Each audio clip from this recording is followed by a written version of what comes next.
ನಮಸ್ಕಾರ. ಸೂರ್ಯಗ್ರಹಣ ವಿಶೇಷ ಕಾರ್ಯಕ್ರಮಕ್ಕೆ ಸ್ವಾಗತ. ನಾನು ಧನಶ್ರೀ. ಸೆಪ್ಟೆಂಬರ್ 21ನೇ ತಾರೀಕು ಸೂರ್ಯಗ್ರಹಣ. ಈ ವರ್ಷದ 2ನೇ ಸೂರ್ಯಗ್ರಹಣ ಸಂಭವಿಸ್ತಾ ಇದೆ. ಜೊತೆಗೆ ಆ ದಿನ ಮಹಾಲಯ ಅಮಾವಾಸ್ಯೆ ಕೂಡ ಇದೆ. ಹಾಗಾಗಿ ಹೆಚ್ಚಾಗಿ ಜನರು ಅವತ್ತು ಪಿತೃಪಕ್ಷವನ್ನ ಮಾಡಬೇಕು ಅಂತ ತಯಾರಿಯನ್ನ ನಡೆಸ್ಕೊಂಡಿರ್ತಾರೆ. ಆದರೆ ಗ್ರಹಣ ಕೂಡ ಇರೋದ್ರಿಂದ ಪಿತೃಕಾರ್ಯವನ್ನ ಮಾಡಬಾರ್ದ ಅನ್ನೋ ಗೊಂದಲ ಇರುತ್ತೆ. ಹಾಗಾಗಿ ಆ ನಿಮ್ಮೆಲ್ಲ ಗೊಂದಲಕ್ಕೆ ಇವತ್ತಿನ ಕಾರ್ಯಕ್ರಮದಲ್ಲಿ ಪರಿಹಾರವನ್ನ ತಿಳಿಸ್ಕೊಡ್ತೀವಿ. ಜೊತೆಗೆ ಗ್ರಹಣದ ಸಮಯದಲ್ಲಿ ಏನೆಲ್ಲ ಮಾಡಬೇಕು, ಏನನ್ನ ಮಾಡಬಾರ್ದು, ಜೊತೆಗೆ ಪಿತೃ ಕಾರ್ಯವನ್ನ ಹೇಗೆ ಮಾಡಬೇಕು, ಇದೆಲ್ಲವನ್ನ ಮಾಹಿತಿಯನ್ನ ತಿಳಿಸ್ಕೊಡೋಕೆ ಇವತ್ತು ನಮ್ಮ ಜೊತೆ ಇದ್ದಾರೆ ಖ್ಯಾತ ಜ್ಯೋತಿಷ್ಯರು ಹಾಗೆ ಆಧ್ಯಾತ್ಮಿಕ ಚಿಂತಕರಾದ ಆನಂದ ಸಿದ್ಧಿಪೀಠಂ ಸಿಇಒ ಆಗಿರುವ ಶ್ರೀ ಶ್ರೀನಿವಾಸ ಶರ್ಮಾ ಗುರುಜಿ ಅವರು. ಅವರನ್ನ ಕಾರ್ಯಕ್ರಮಕ್ಕೆ ಸ್ವಾಗತ ಮಾಡೋಣ. ಗುರುಜಿ ನಮಸ್ತೆ, ಕಾರ್ಯಕ್ರಮಕ್ಕೆ ಸ್ವಾಗತ. ಅಮ್ಮ ನಮಸ್ತೆ, ತಮಗೂ ಕೂಡ ಕಾರ್ಯಕ್ರಮಕ್ಕೆ ಸ್ವಾಗತವನ್ನು ಕೊಡ್ತಾ ಇದ್ದೇನೆ. ಓಕೆ ಗುರುಜಿ, ಇವಾಗ ಸೂರ್ಯಗ್ರಹಣ ಸಂಭವಿಸ್ತಾ ಇದೆ. ನಾರ್ಮಲಿ ಭಾರತದಲ್ಲಿ ಗೋಚರ ಆಗಲ್ಲ ಅಂತ ಹೇಳ್ತಾ ಇದ್ದಾರೆ. ಆದರೂ ನಮ್ಮ ಮೇಲೆ, ನಮ್ಮ ರಾಶಿಗಳ ಮೇಲೆ ಪ್ರಭಾವ ಬೀರುತ್ತಾ ಈ ಸೂರ್ಯಗ್ರಹಣ? ಖಂಡಿತ ಅಮ್ಮ. ಮೊದಲನೇದಾಗಿ ತಿಳಿಸ್ತಕ್ಕಂಥ ವಿಚಾರ ಏನಪ್ಪಾ ಅಂತಂದ್ರೆ, ಸೂರ್ಯಗ್ರಹಣ ಎಂಬತಕ್ಕಂಥದ್ದೇನೋ ಇದೆ. ಪಂಚಾಂಗ ಎಂಬತಕ್ಕಂಥದ್ದು ಎಲ್ರಿಗೂ ಒಂದೇ. ಸೋಲಾರ್ ಸಿಸ್ಟಮ್ ಎಂಬತಕ್ಕಂಥದ್ದು ಎಲ್ರಿಗೂ ಕೂಡ ಒಂದೇ. ಒಂದಷ್ಟು ಜನರ ವಾದ ಏನಪ್ಪಾ ಅಂತಂದ್ರೆ, ಭಾರತದ ಮೇಲೆ ಸೂರ್ಯಗ್ರಹಣ ಇಲ್ಲ, ಭಾರತದಲ್ಲಿ ಅದರ ಒಂದು ಸ್ಪರ್ಶ ಇಲ್ಲ, ಬೇರೆ ದೇಶದಲ್ಲಿ ಇದೆ ಎಂಬತಕ್ಕಂಥ ಒಂದಿಷ್ಟು ವಾಗ್ವಿವಾದ ಇದೆ. ಅದೆಲ್ಲದಕ್ಕೂ ಕೂಡ ನನಗೆ ತಿಳಿದಿರತಕ್ಕಂಥ ಒಂದಿಷ್ಟು ಸೂಕ್ತ ಮಾಹಿತಿಗಳನ್ನು ನಾನು ತಮ್ಮ ಮುಂದೆ ಇಡ್ತೇನೆ ಖಂಡಿತವಾಗ್ಲೂ. ಮೊದಲನೇದಾಗಿ ಭಗವಂತನನ್ನು ಒಂದು ಪ್ರಾರ್ಥನೆಯನ್ನು ಮಾಡ್ತಾ ಈ ಕಾರ್ಯಕ್ರಮವನ್ನು ಪ್ರಾರಂಭ ಮಾಡೋಣ. ಸರಿ, ಖಂಡಿತ. ಓಂ ಶ್ರೀ ಗುರುಭ್ಯೋ ನಮಃ. ಹರಿ ಓಂ. ಗುರುಬ್ರಹ್ಮ ಗುರುವಿಷ್ಣು ಗುರುದೇವೋ ಮಹೇಶ್ವರಃ, ಗುರು ಸಾಕ್ಷಾತ್ ಪರಬ್ರಹ್ಮ ತಸ್ಮೈ ಶ್ರೀ ಗುರವೇ ನಮಃ. ಗುರವೇ ಸರ್ವಲೋಕಾನಾಂ ವಿಷಜೇ ಭವರೋಗಿಣಾಂ ನಿಧಯೇ ಸರ್ವವಿದ್ಯಾನಾಂ ಶ್ರೀ ದಕ್ಷಿಣಾಮೂರ್ತಯೇ ನಮೋ ನಮಃ. ಜ್ಞಾನಾನಂದಮಯಂ ದೇವಂ ನಿರ್ಮಲಂ ಸ್ಫಟಿಕಾಕೃತಿಂ ಆಧಾರಂ ಸರ್ವವಿದ್ಯಾನಾಂ ಹಯಗ್ರೀವముపాಸ್ಮಹೇ. ಜಗತಪಿತರಂ ವಂದೇ ಪಾರ್ವತಿ ಪರಮೇಶ್ವರೌ. ಪ್ರತಿನಿತ್ಯದ ಕಾರ್ಯಕ್ರಮದಂತೆ ಮೊದಲನೇದಾಗಿ ನನ್ನ ಗುರುಸ್ಥಾನದಲ್ಲಿರ್ತಕ್ಕಂಥ ನನ್ನ ತಂದೆಯವರಾಗಿರ್ತಕ್ಕಂಥ ಡಾಕ್ಟರ್ ಮಹರ್ಷಿ ಆನಂದ್ ಗುರುಜಿರವರ ಪಾದರವಿಂದಗಳಿಗೆ ನಮಸ್ಕರಿಸ್ತಾ, ನಮ್ಮ ಮಾತೃಶ್ರೀಯವರನ್ನು ಕೂಡ ಪ್ರಾರ್ಥನೆಯನ್ನು ಮಾಡ್ತಾ, ಜೊತೆಯಲ್ಲಿ ಪ್ರತಿಯೊಬ್ಬ ಯುವಕರೂ ಕೂಡ, ಮನೆಯಲ್ಲಿರ್ತಕ್ಕಂಥ ಮಕ್ಕಳು ಕೂಡ ಪಾಲಿಸಬೇಕಾಗಿರ್ತಕ್ಕಂಥ ಒಂದು ವಿಚಾರ. ಈ ವಿಚಾರವನ್ನು ನಾನು ಇವಾಗ ಏನಕ್ಕೆ ತೆಗೆದುಕೊಳ್ತಾ ಇದ್ದೇನೆ ಅಂತಂದರೆ, ಪ್ರಸ್ತುತ ನಾವೆಲ್ಲರೂ ಕೂಡ ಅದೇ ಒಂದು ಕಾಲಘಟ್ಟದಲ್ಲೇ ನಡೀತಾ ಇದ್ದೇವೆ. ಏನಪ್ಪ, ಈಗ ನಮಗೆ ಪಿತೃಪಕ್ಷ. ಪಿತೃಪಕ್ಷದಲ್ಲಿ ಮೊದಲನೇದಾಗಿ ನಮ್ಮ ಪಿತೃದೇವತೆಗಳನ್ನು ನಾವು ಸ್ಮರಿಸಬೇಕು. ನಮ್ಮ ಅಜ್ಜಿ ತಾತರವರನ್ನು ಎಷ್ಟೋ ಜನ ಮಕ್ಕಳು ಅದನ್ನು ಮರೆತು ಬಿಡ್ತಾರೆ. ನಾವು ಇವತ್ತಿನ ದಿವಸ ಸಮಾಜದಲ್ಲಿ ಒಂದು ಹೆಸರನ್ನು ಸಂಪಾದನೆ ಮಾಡಲಿಕ್ಕೆ ಕಾರಣ ಯಾರಪ್ಪ? ನಮ್ಮ ತಂದೆ ತಾಯಿ ಅಲ್ಲ, ನಮ್ಮ ಅಜ್ಜಿ ತಾತ. ಅವರು ನಮಗೆ ಕೊಡ್ತಕ್ಕಂಥ ಒಂದು ಆಶೀರ್ವಾದ. ಅದರಿಂದ ನಾವು ಇವತ್ತಿನ ದಿವಸ ಸಮಾಜದಲ್ಲಿ ಒಂದು ಹೆಸರಾಗಲಿ, ಒಂದು ನೇಮ್ ಆಗಲಿ, ಒಂದು ಧನ ಕನಕ ವಸ್ತು ವಾಹನ ಅಷ್ಟೈಶ್ವರ್ಯಗಳು ಕೂಡ ನಮಗೆ ಸಿಗಬೇಕು ಅಂತಂದ್ರೆ ನಮ್ಮ ಪಿತೃಗಳಿಂದ ಮಾತ್ರನೇ ಕಾರಣ, ಅಜ್ಜಿ ತಾತಾರವರ ಅನುಗ್ರಹದಿಂದ ಮಾತ್ರನೇ ಕಾರಣ. ಹಾಗಾಗಿ ಹೇಳುವುದು ಮಾತ್ರ ಅಲ್ಲ, ಮಾಡುವುದು ಕೂಡ ಮುಖ್ಯ ಅನ್ನೋ ರೀತಿ ಇವತ್ತಿನ ದಿವಸ ನಮ್ಮ ಕಾರ್ಯಕ್ರಮದ ಪ್ರಾರಂಭದ ಹಂತದಲ್ಲಿ ನಾನು ಕೂಡ ನಮ್ಮ ಅಜ್ಜಿ ತಾತರವರನ್ನ ಸ್ಮರಿಸ್ತಾ ಇದ್ದೇನೆ. ಅವರ ಆಶೀರ್ವಾದ ಸದಾಕಾಲ ನನ್ನ ಮೇಲೆ ಇನ್ನಷ್ಟು ಇರಲಿ ಅಂತ ಕೇಳ್ಕೊಳ್ತಾ, ತಾಯಿಯವರು ತಾವು ಕೇಳಿರ್ತಕ್ಕಂಥ ಒಂದು ಪ್ರಶ್ನೆ, ಸೂರ್ಯಗ್ರಹಣ ಇದೆ, ಭಾರತದ ಮೇಲೆ ಇಲ್ಲ ಅಂತ ಹೇಳ್ತಾರೆ. ಆದ್ರೆ ಭಾರತದ ಮೇಲೆ ನಿಜವಾಗ್ಲೂ ಇದೆಯಾ, ಅದರ ಪ್ರಭಾವ ಬೀರ್ತಾ ಇದೆಯಾ, ಇಲ್ಲ ಅಂತ ತಾವು ಹೇಳ್ತಾ ಇದ್ದೀರಿ. ನಾನು ಹೇಳ್ತೇನೆ, ಮೊದಲನೇದಾಗಿ ಗ್ರಹಣ ಅಂತಂದ್ರೆ ಏನು? ಸೂರ್ಯಗ್ರಹಣ, ಚಂದ್ರಗ್ರಹಣ ಒಂದು ಸೆಕೆಂಡ್ ಪಕ್ಕದಲ್ಲಿ ಇಡ್ತೇನೆ. ಗ್ರಹಣ ಅಂತಂದ್ರೆ ಏನು? ವೈಜ್ಞಾನಿಕವಾಗಿ ನೋಡೋದಾದ್ರೆ ಸೂರ್ಯ ಭೂಮಿ ಮಧ್ಯೆ ಚಂದ್ರ ಬಂದಾಗ ಗ್ರಹಣ ಸಂಭವಿಸುತ್ತೆ ಅಂತ ಹೇಳ್ತಾರೆ. ಅದೊಂದು ಎಕ್ಲಿಪ್ಸ್ ಫಾರ್ಮ್ ಆಗುತ್ತೆ. ಸೂರ್ಯ ಚಂದ್ರ ಭೂಮಿ ಇವು ಮೂರು ಕೂಡ ಒಂದೇ ಲೈನ್ ನಲ್ಲಿ ಬರ್ತಕ್ಕಂಥ ಆ ಒಂದು ಸನ್ನಿವೇಶವನ್ನ ನಾವು ಗ್ರಹಣ ಅಂತ ಹೇಳ್ತೀವಿ. ಸೋಲಾರ್ ಸಿಸ್ಟಮ್ ಎಲ್ರಿಗೂ ಒಂದೇ ಅಲ್ವಾ? ಮೇಲಿರ್ತಕ್ಕಂಥ ಒಂದು ನಭೋಮಂಡಲ ಒಂದೇ ಅಲ್ವಾ? ಭಾರತಕ್ಕೆ ಸಪರೇಟ್ ಆಗಿದೆ, ಅಮೇರಿಕಾಗೆ ಸಪರೇಟ್ ಆಗಿದೆ, ಇಲ್ಲ ಇಂಗ್ಲೆಂಡ್ಗೆ ಸಪರೇಟ್ ಆಗಿದೆ, ಲಂಡನ್ಗೆ ಸಪರೇಟ್ ಆಗಿದೆ, ಅದೆಲ್ಲವೂ ಏನೂ ಇಲ್ಲ. ಭೂಮಿಗೆ ಒಂದೇ ನಭೋಮಂಡಲ. ಭೂಮಿ ಇರ್ತಕ್ಕಂಥದ್ದು ಅದೇ ನಭೋಮಂಡಲದಲ್ಲಿ, ನಾವೆಲ್ಲರೂ ಕೂಡ ಜೀವಿಸ್ತಾ ಇರ್ತಕ್ಕಂಥದ್ದು ಆ ಭೂಮಿನಲ್ಲಿ, ನಮಗೊಂದು ಸಪರೇಟ್ ಇಲ್ಲ. ಹಾಗಾಗಿ ಗ್ರಹಣ ಕಾಲ ಸಂಭವಿಸಿದೆ ಅಂತ ಪಂಚಾಂಗದಲ್ಲಿ ಉಲ್ಲೇಖ ಆಗಿದೆ ಅಂತಂದ್ರೆ ಗ್ರಹಣ ಇದೆ ಅಂತಾನೆ ಅರ್ಥ. ಯಾವಾಗ ಸೂರ್ಯ ಭೂಮಿ ಮತ್ತು ಚಂದ್ರ ಇವರ ಮೂರು ಗ್ರಹನೂ ಕೂಡ ಒಂದಾಗಿ ನಿಲ್ತದೋ ಅವಾಗ ನಾವು ಅದನ್ನ ಎಕ್ಲಿಪ್ಸ್ ಅಂತ ಹೇಳ್ತೀವಿ. ಅದು ಏನಪ್ಪಾ, ಸೈಂಟಿಫಿಕ್ ಆಗಿ ಖಗೋಳಶಾಸ್ತ್ರದ ಪ್ರಕಾರ ಈ ರೀತಿ ಹೇಳ್ತೀವಿ. ಆದರೆ ನಮ್ಮ ಎಲ್ಲ ಯುವಕರು ಕೂಡ ತಿಳ್ಕೊಳ್ಬೇಕಾಗಿರ್ತಕ್ಕಂಥ ಒಂದು ವಿಶೇಷ ವಿಚಾರ, ನಮ್ಮ ಹಿಂದೂ ಮೈಥಾಲಜಿ ಪ್ರಕಾರ ನಾವು ತಿಳಿಸೋದಾದ್ರೆ ಗ್ರಹಣ ಅಂತಂದ್ರೆ ಏನು, ಗ್ರಹಣ ಕಾಲದಲ್ಲಿ ಸಂಭವಿಸ್ತಕ್ಕಂಥ ಸಮಸ್ಯೆಗಳು ಅಂತಂದ್ರೆ ಯಾವ್ದು. ಈಗ ನಾವೆಲ್ಲರೂ ಕೂಡ ಅನುಸರಿಸ್ತಾ ಇರ್ತಕ್ಕಂಥ ಒಂದು ಗ್ರಹಣ ಕಾಲ ಬಂದು ರಾಹುಗ್ರಸ್ತ ಸೂರ್ಯಗ್ರಹಣ. ಇಲ್ಲಿ ರಾಹು ಯಾರು, ಕೇತು ಯಾರು, ಸೂರ್ಯ ಯಾಕೆ ಬಂದ, ಇಲ್ಲಿ ಗ್ರಹಣ ಯಾಕಾಯಿತು, ಇದೆಲ್ಲವೂ ಕೂಡ ಬಹಳ ವಿಶೇಷವಾಗಿರ್ತಕ್ಕಂಥ ಒಂದು ವಿಚಾರ. ಸೈಂಟಿಫಿಕ್ ಆಗಿ ನಾವು ತಿಳಿಸೋದಾದ್ರೆ ಸೈನ್ಸು ಎಲ್ಲವನ್ನೂ ಕೂಡ ಕ್ಲಿಷ್ಟಕರವಾಗಿ ಇದು ಇಷ್ಟೇ ಎಂಬತಕ್ಕಂಥ ರೀತಿ ಸ್ಪಷ್ಟೀಕರಿಸ್ತದೆ. ಆದರೆ ಇತ್ತೀಚೆಗೆ ನಾವು ನೋಡ್ತಾ ಇರತಕ್ಕಂಥ ಸೈನ್ಸು, ಆದರೆ ಇದಕ್ಕಿಂತ ಮುಂಚೆ ಇರತಕ್ಕಂಥ ನಮ್ಮ ಪೂರ್ವ ಗ್ರಂಥ ಆಧಾರಿತ ಪ್ರಕಾರ ನಾವು ನೋಡೋದಾದರೆ ನಮ್ಮ ಹಿಂದೂ ಮೈಥಾಲಜಿ ಸೈನ್ಸ್ ಬರೋದಕ್ಕಿಂತ ಮುಂಚೆಯಿಂದನೂ ಕೂಡ ಇದೆ. ಹಾಗಾಗಿ ಮೊದಲನೇದಾಗಿ ಗ್ರಹಣ ಅಂತಂದ್ರೆ ಏನಪ್ಪ, ಈಗ ತಾಯಿಯವರು ಕೇಳಿದ ಹಾಗೆ ನಮಗದು ಸ್ಪರ್ಶ ಇದೆಯಾ ಇಲ್ವಾ ಎಂಬತಕ್ಕಂಥದ್ದಕ್ಕೆ ಒಂದು ಸಣ್ಣ ಕತೆ, ಅದು ತಮ್ಮೆಲ್ಲರಿಗೂ ಕೂಡ ಒಂದು ವಿಚಾರ. ಯಾಕೆ ಅಂತಂದ್ರೆ ಅದು ಇನ್ನಷ್ಟು ನೀಟಾಗಿ ಅರ್ಥ ಆಗುತ್ತೆ ಅನ್ನೋ ಒಂದು ವಿಚಾರ. ಸಮುದ್ರ ಮಂಥನ ಕಾಲದಲ್ಲಿ ಶ್ರೀ ವಿಷ್ಣು ಪರಮಾತ್ಮ ಏನ್ ಮಾಡ್ತಾರಮ್ಮ, ಹೆಣ್ಣಿನ ರೂಪದಲ್ಲಿ ಮೋಹಿನಿ ಅವತಾರದಲ್ಲಿ ಎಲ್ರಿಗೂ ಕೂಡ ಅಮೃತವನ್ನ ಕೊಡಬೇಕು ಎಂಬತಕ್ಕಂಥ ವಿಚಾರವಾಗಿ ಮುಂದಾಗ್ತಾರೆ. ಇಲ್ಲಿ ದೇವಾನುದೇವತೆಗಳಿಗೆ ಮಾತ್ರ ಯಾಕೆ ಬೇಕಾ ಅವಕಾಶ, ನಮಗೂ ಅವಕಾಶ ಸಿಗಲಿ ಅಂತ ಹೇಳಿ ಎಷ್ಟೋ ಜನ ಪ್ರಯತ್ನ ಪಡ್ತಾರೆ, ಆದ್ರೆ ಆಗೋದಿಲ್ಲ. ಅದರಲ್ಲಿ ಒಬ್ಬ ಏನ್ ಮಾಡ್ತಾರೆ, ಸ್ವರ್ಣಮಾನು ಎಂಬತಕ್ಕಂಥ ಒಬ್ಬ ರಾಕ್ಷಸ ದೇವತೆಗಳ ಸಾಲಿನಲ್ಲಿ ಬಂದು ಸೇರ್ಕೊಂಡ್ಬಿಡ್ತಾನೆ. ಅಲ್ಲೇನಾಗತ್ತೆ, ಸೂರ್ಯ ಮತ್ತೆ ಚಂದ್ರ ಇವರಿಬ್ರು ಕೂಡ ಅದನ್ನ ಗಮನಿಸ್ಬಿಡ್ತಾರೆ.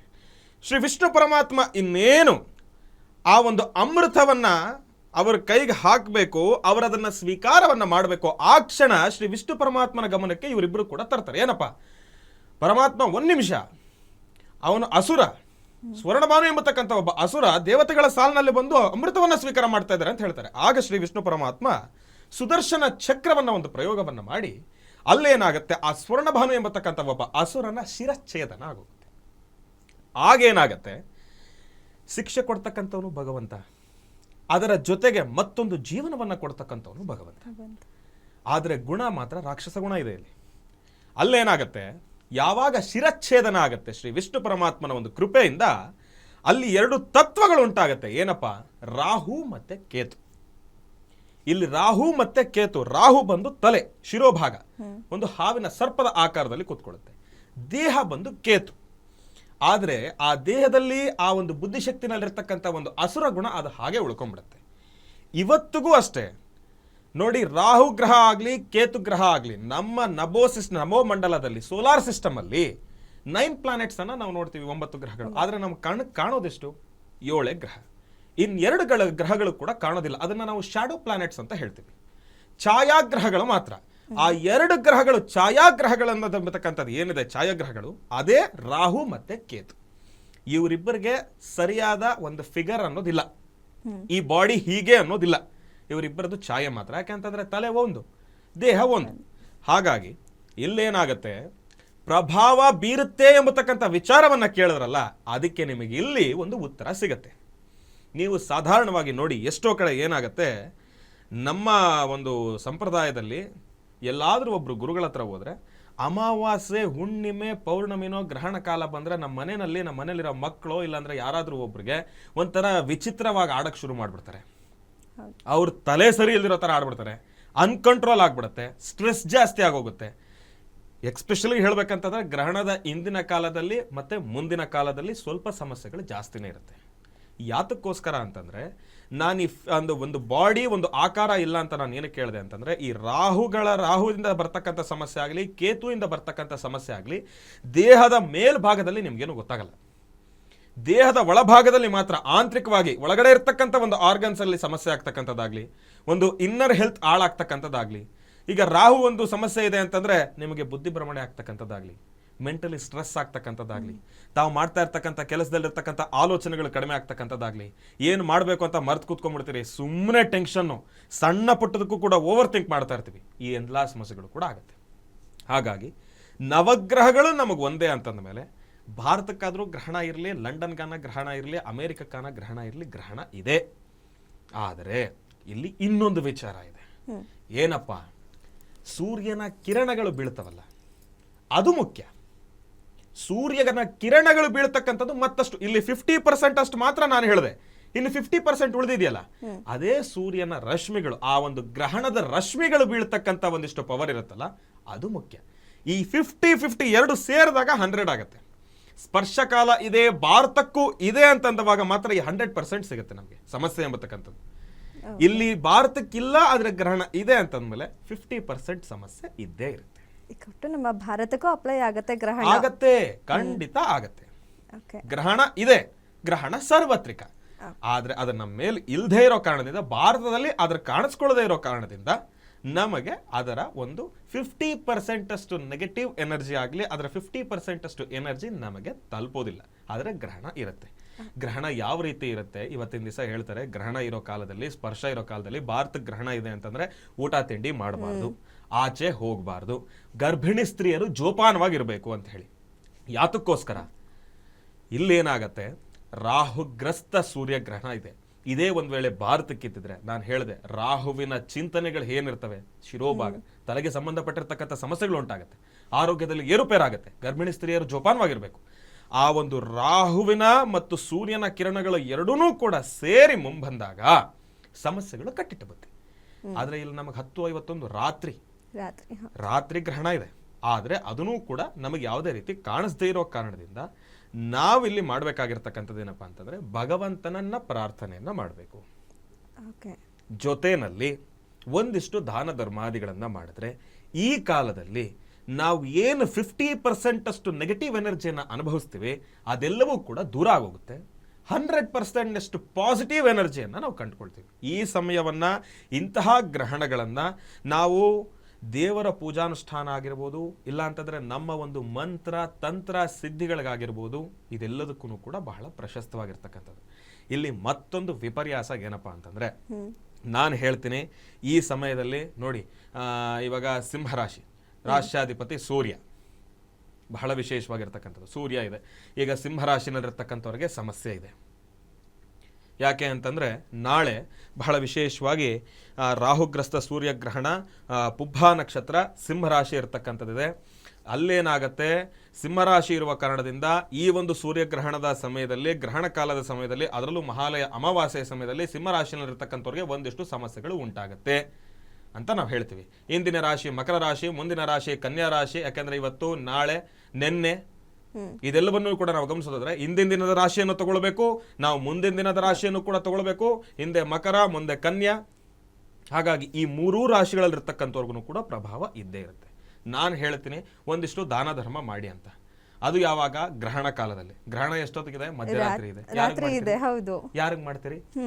ಹಾಗಾಗಿ ಈ ಸಮಯದಲ್ಲಿ ಏನಪ್ಪಾ ಅಂತಂದ್ರೆ, ನಮಗೆ ಒಂದು ರಾತ್ರಿ ಸಂಭವಿಸ್ತಕ್ಕಂಥ ಈ ಒಂದು ಗ್ರಹಣ ಕಾಲದಲ್ಲಿ ಆಬ್ವಿಯಸ್ಲಿ ನಾವೇನು ಮಾಡೋದಿಲ್ಲ, ಎಲ್ಲರೂ ಕೂಡ ಮಲಗಿರ್ತೀವಿ. ಹಾಗಾಗಿ ಯಾರೂ ಕೂಡ ಜಾಸ್ತಿ ಚಿಂತನೆ ಮಾಡೋ ಅವಶ್ಯಕತೆ ಇಲ್ಲ. ನಾನಿಲ್ಲಿ ಏನಕ್ಕೆ ಇಷ್ಟೆಲ್ಲ ಕತೆ ಹೇಳಿದೆ ಗುರುಗಳೇ, ನೀವು ಇಷ್ಟೆಲ್ಲ ಕತೆ ಹೇಳ್ಬಿಟ್ಟು ಏನಕ್ಕೆ ಚಿಂತೆ ಮಾಡಬೇಡಿ ಅಂತ ಹೇಳ್ತಾ ಇದ್ದೀರಾ ಅಂತಂದ್ರೆ, ನಾನು ಅದಕ್ಕೊಂದು ಅರ್ಥ ಹೇಳ್ತೀನಿ. ಎಷ್ಟೋ ಜನಕ್ಕೆ ಗ್ರಹಣ ಭಾರತದಲ್ಲಿ ಇದೆ ಇಲ್ಲ ಅನ್ನೋ ವಿಚಾರಕ್ಕೆ ಒಂದು ಸ್ಪಷ್ಟೀಕರಣ ಬೇಕಿತ್ತು. ಗ್ರಹಣ ಇದೆ ಅಂತಂದ್ಮೇಲೆ ಇದೆ, ಆದರೆ ಅದರ ಸಮಯ, ಅದರ ವೇಳೆ, ಅದರ ಸ್ಪರ್ಶಕಾಲ, ಮೋಕ್ಷಕಾಲ ಇದೆಲ್ಲವನ್ನು ಕೂಡ ಗಮನಿಸಿ ತಿಳಿಸೋದ್ರಾದ್ರೆ ನಾವು ನೋಡ್ಕೊಳ್ಬೇಕಾಗಿರ್ತಕ್ಕಂಥ ವಿಧಿವಿಧಾನಗಳು ಹೀಗಿರುತ್ತೆ. ಇಷ್ಟು ವಿಚಾರ. ಈಗ ಅದೇ ಗ್ರಹಣ ಸಂಭವಿಸ್ತಾ ಇದೆ, ಅದು ಜನಕ್ಕೆ ಇದಾಗಿದೆ.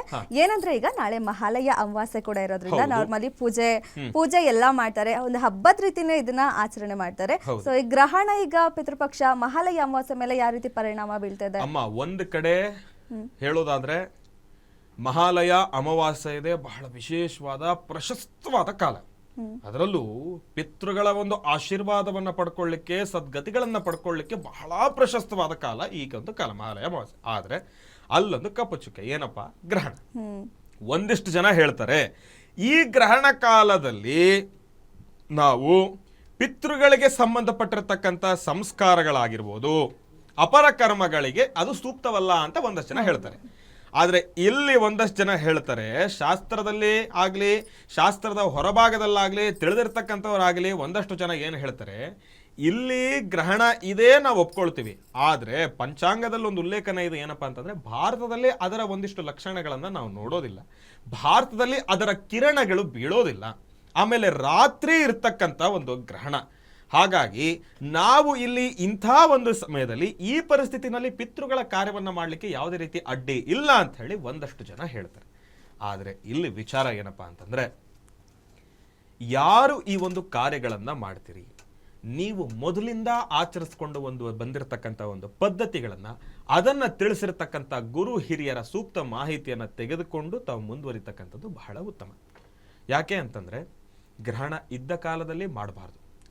ಇಲ್ಲಿ ಗ್ರಹಣ ಇದ್ದು ನಮಗದರ ಯಾವುದೇ ರೀತಿ ದೋಷಗಳಾಗ್ಲಿ ಬೇರೆ ರೀತಿಯ ಒಂದು ಸಮಸ್ಯೆಗಳಾಗ್ಲಿ ಇಲ್ಲ ಅಂತಂದ ಕಾಲದಲ್ಲಿ ಅದನ್ನ ಮುಂದುವರಿಸಬಹುದು. ಒಂದ್ ವೇಳೆ ಬೆಳಗ್ಗೆನೋ, ಇವಾಗ ಸೂರ್ಯಗ್ರಹಣ ಅಂತಂದ್ರೆ ಆಬ್ವಿಯಸ್ಲಿ ಹೌದು ಬೆಳಗ್ಗೆ ನಮ್ಗ ಗ್ರಹಣ ಇಲ್ಲ, ರಾತ್ರಿ ಇದೆ, ಬೇರೆಯವ್ರಿಗೆ ಹಗಲು, ಅವರಿಗೆ ಸೂಚಿಸ್ತಕ್ಕಂಥ ಗ್ರಹಣ ಆಗಿರೋದ್ರಿಂದ ನಮಗೆ ಯಾವುದೇ ರೀತಿ ಸಮಸ್ಯೆಗಳಾಗಬಾರ್ದು. ಆದರೆ ಇಲ್ಲೊಂದು ವಿಚಾರ ಇದೆ. ಇವತ್ತಿನ ದಿವಸ ನಮ್ಮ ಭಾರತೀಯರು ಭಾರತದಲ್ಲಿ ಮಾತ್ರ ಇಲ್ಲ, ವಿದೇಶದಲ್ಲೂ ಇದ್ದಾರೆ. ಯಾವ ದೇಶದ ಮೇಲೆ ಗ್ರಹಣದ ಪ್ರಭಾವ ಬೀರ್ತಾ ಇದೆ ಆ ದೇಶದಲ್ಲಿರ್ತಕ್ಕಂಥವ್ರಿಗೆ ನಾವು ಮಾಹಿತಿಯನ್ನ ಕೊಡಬೇಕು. ನಾವು ಭಾರತದಲ್ಲಿ ಮಾಡ್ಬೋದು, ಪಿತೃಗಳ ಒಂದು ಸಂಸ್ಕಾರವನ್ನ ಮಾಡ್ಬೋದು, ಆದ್ರೆ ಆ ದೇಶದಲ್ಲಿರ್ತಕ್ಕಂಥವ್ರು ಅವರು ಮಾಡ್ಲಿಕ್ಕೆ ಅಧಿಕಾರ ಇಲ್ಲ. ಅವ್ರು ಮಾಡಬಾರ್ದು. ಯಾಕೆಂತಂದ್ರೆ ಅವ್ರಿಗೆ ಗ್ರಹಣ ಸಂಪೂರ್ಣವಾಗಿದೆ, ಮಾಡಬಾರ್ದು. ಆದ್ರೆ ನಾವು ಭಾರತದಲ್ಲಿ ಅದರ ಒಂದು ಛಾಯೆಗಳು ನಮ್ಮಲ್ಲಿ ಬೀಳ್ತಾ ಇರೋ ಕಾರಣದಿಂದ ಮಾಡ್ಲಿಕ್ಕಾಗ್ಲಿ ಯಾವುದೇ ರೀತಿ ಸಮಸ್ಯೆಗಳಿಲ್ಲ.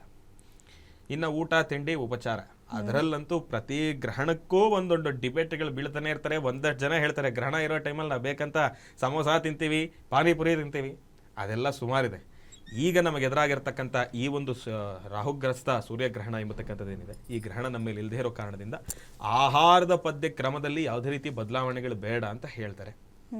ಏನೇ ಆದರೂ ಗ್ರಹಣ ಇದೆ ಅಂತಂದ ಮೇಲೆ, ಅದರ ಪ್ರಭಾವ 50% ಇದೆ ಅಂತಂದ ಮೇಲೆ ನಾವು ಜೋಪಾನವಾಗಿರ್ಬೇಕು. ಎಲ್ಲದಕ್ಕಿಂತ ಹೆಚ್ಚಾಗಿ ಒಂದು ಟೆನ್ಷನ್ ಇಲ್ಲ. ಏನಪ್ಪಾ ಅಂತಂದ್ರೆ ರಾತ್ರಿ ಇರೋ ಗ್ರಹಣಕ್ಕೆ ನೀವು 10 ಗಂಟೆ 51 ನಿಮಿಷ 11 ಗಂಟೆಯಲ್ಲಿ ಯಾವ ಸಮೋಸವೂ ಸಿಕ್ಕಲ್ಲ, ಪಾನಿಪುರಿನೂ ಸಿಕ್ಕಲ್ಲ, ಇನ್ನೇನೂ ಸಿಕ್ಕಲ್ಲ. ನೆಮ್ಮದಿಯಾಗಿ ಮನೇಲಿ ಮಲ್ಕೊಂಡ್ರೆ ಸಂತೋಷ.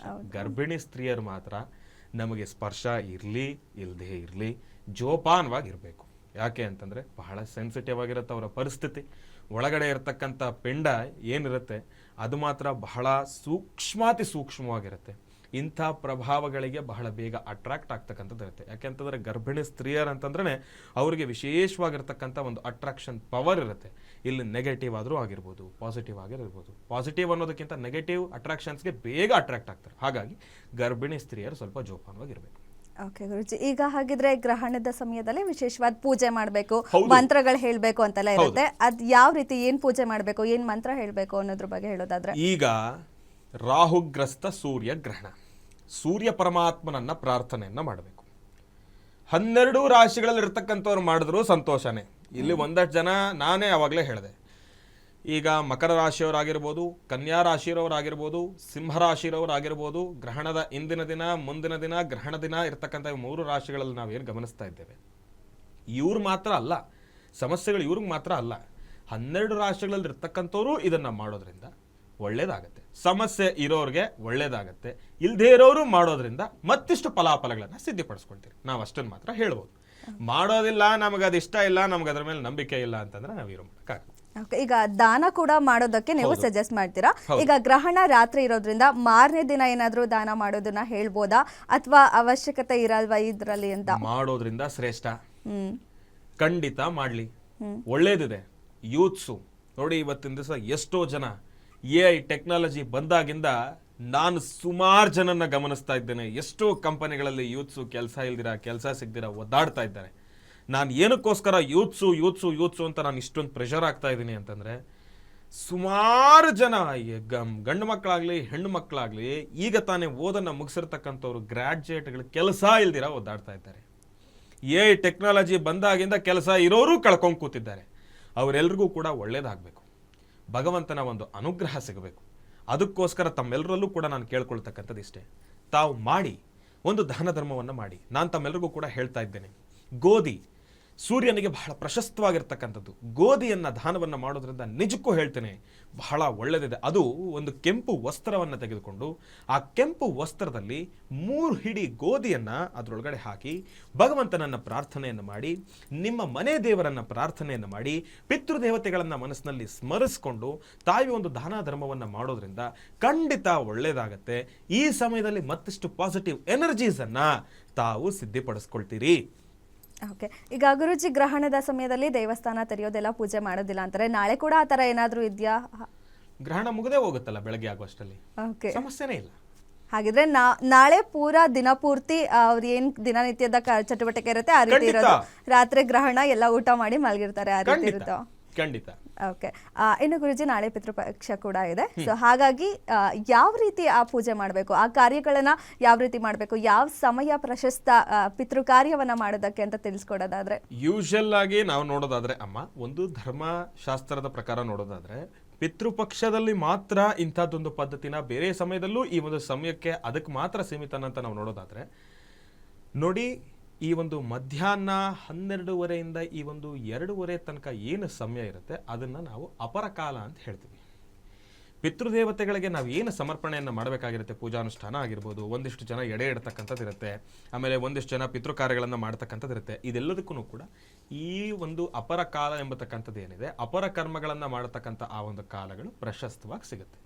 ಪಿತೃಪಕ್ಷದಲ್ಲಿ ನೀವು ಆಚರಣೆಯನ್ನು ಮಾಡಬೇಕಾದ್ರೆ ಪಿತೃಪಕ್ಷ ಪಿತೃಗಳಿಗೋಸ್ಕರನೇ ಸೀಮಿತವಾಗಿರೋದ್ರಿಂದ ಇಲ್ಲಿ ನೀವು ಅದಕ್ಕೆ ಪ್ರತ್ಯೇಕವಾಗಿರ್ತಕ್ಕಂಥ ಒಂದಿಷ್ಟು ಸಮಯ ಅಂತ ನೋಡೋದಕ್ಕಿಂತ ಇವಾಗ ದೂರ ಬರ ಮಾಡಬೇಕು ಅಂತ ಪ್ರಯಾಣ ಮಾಡಬೇಕು ಅಂತ ಇರ್ತಾರೆ. ಇವಾಗ ಈಗ ನಾವೇ ಒಬ್ರಿಗೆ ಹೇಳ್ತೀವಿ, ನೋಡಿ ನಾಳೆ ಇಂಥದ್ದೊಂದು ಸಮಯದಲ್ಲಿ ನೀವು ಮಾಡಿ ಅಂದರೆ ಸಡನ್ ಆಗಿ ಮಾಡ್ಲಿಕ್ಕೆ ಆಗೋದಿಲ್ಲ.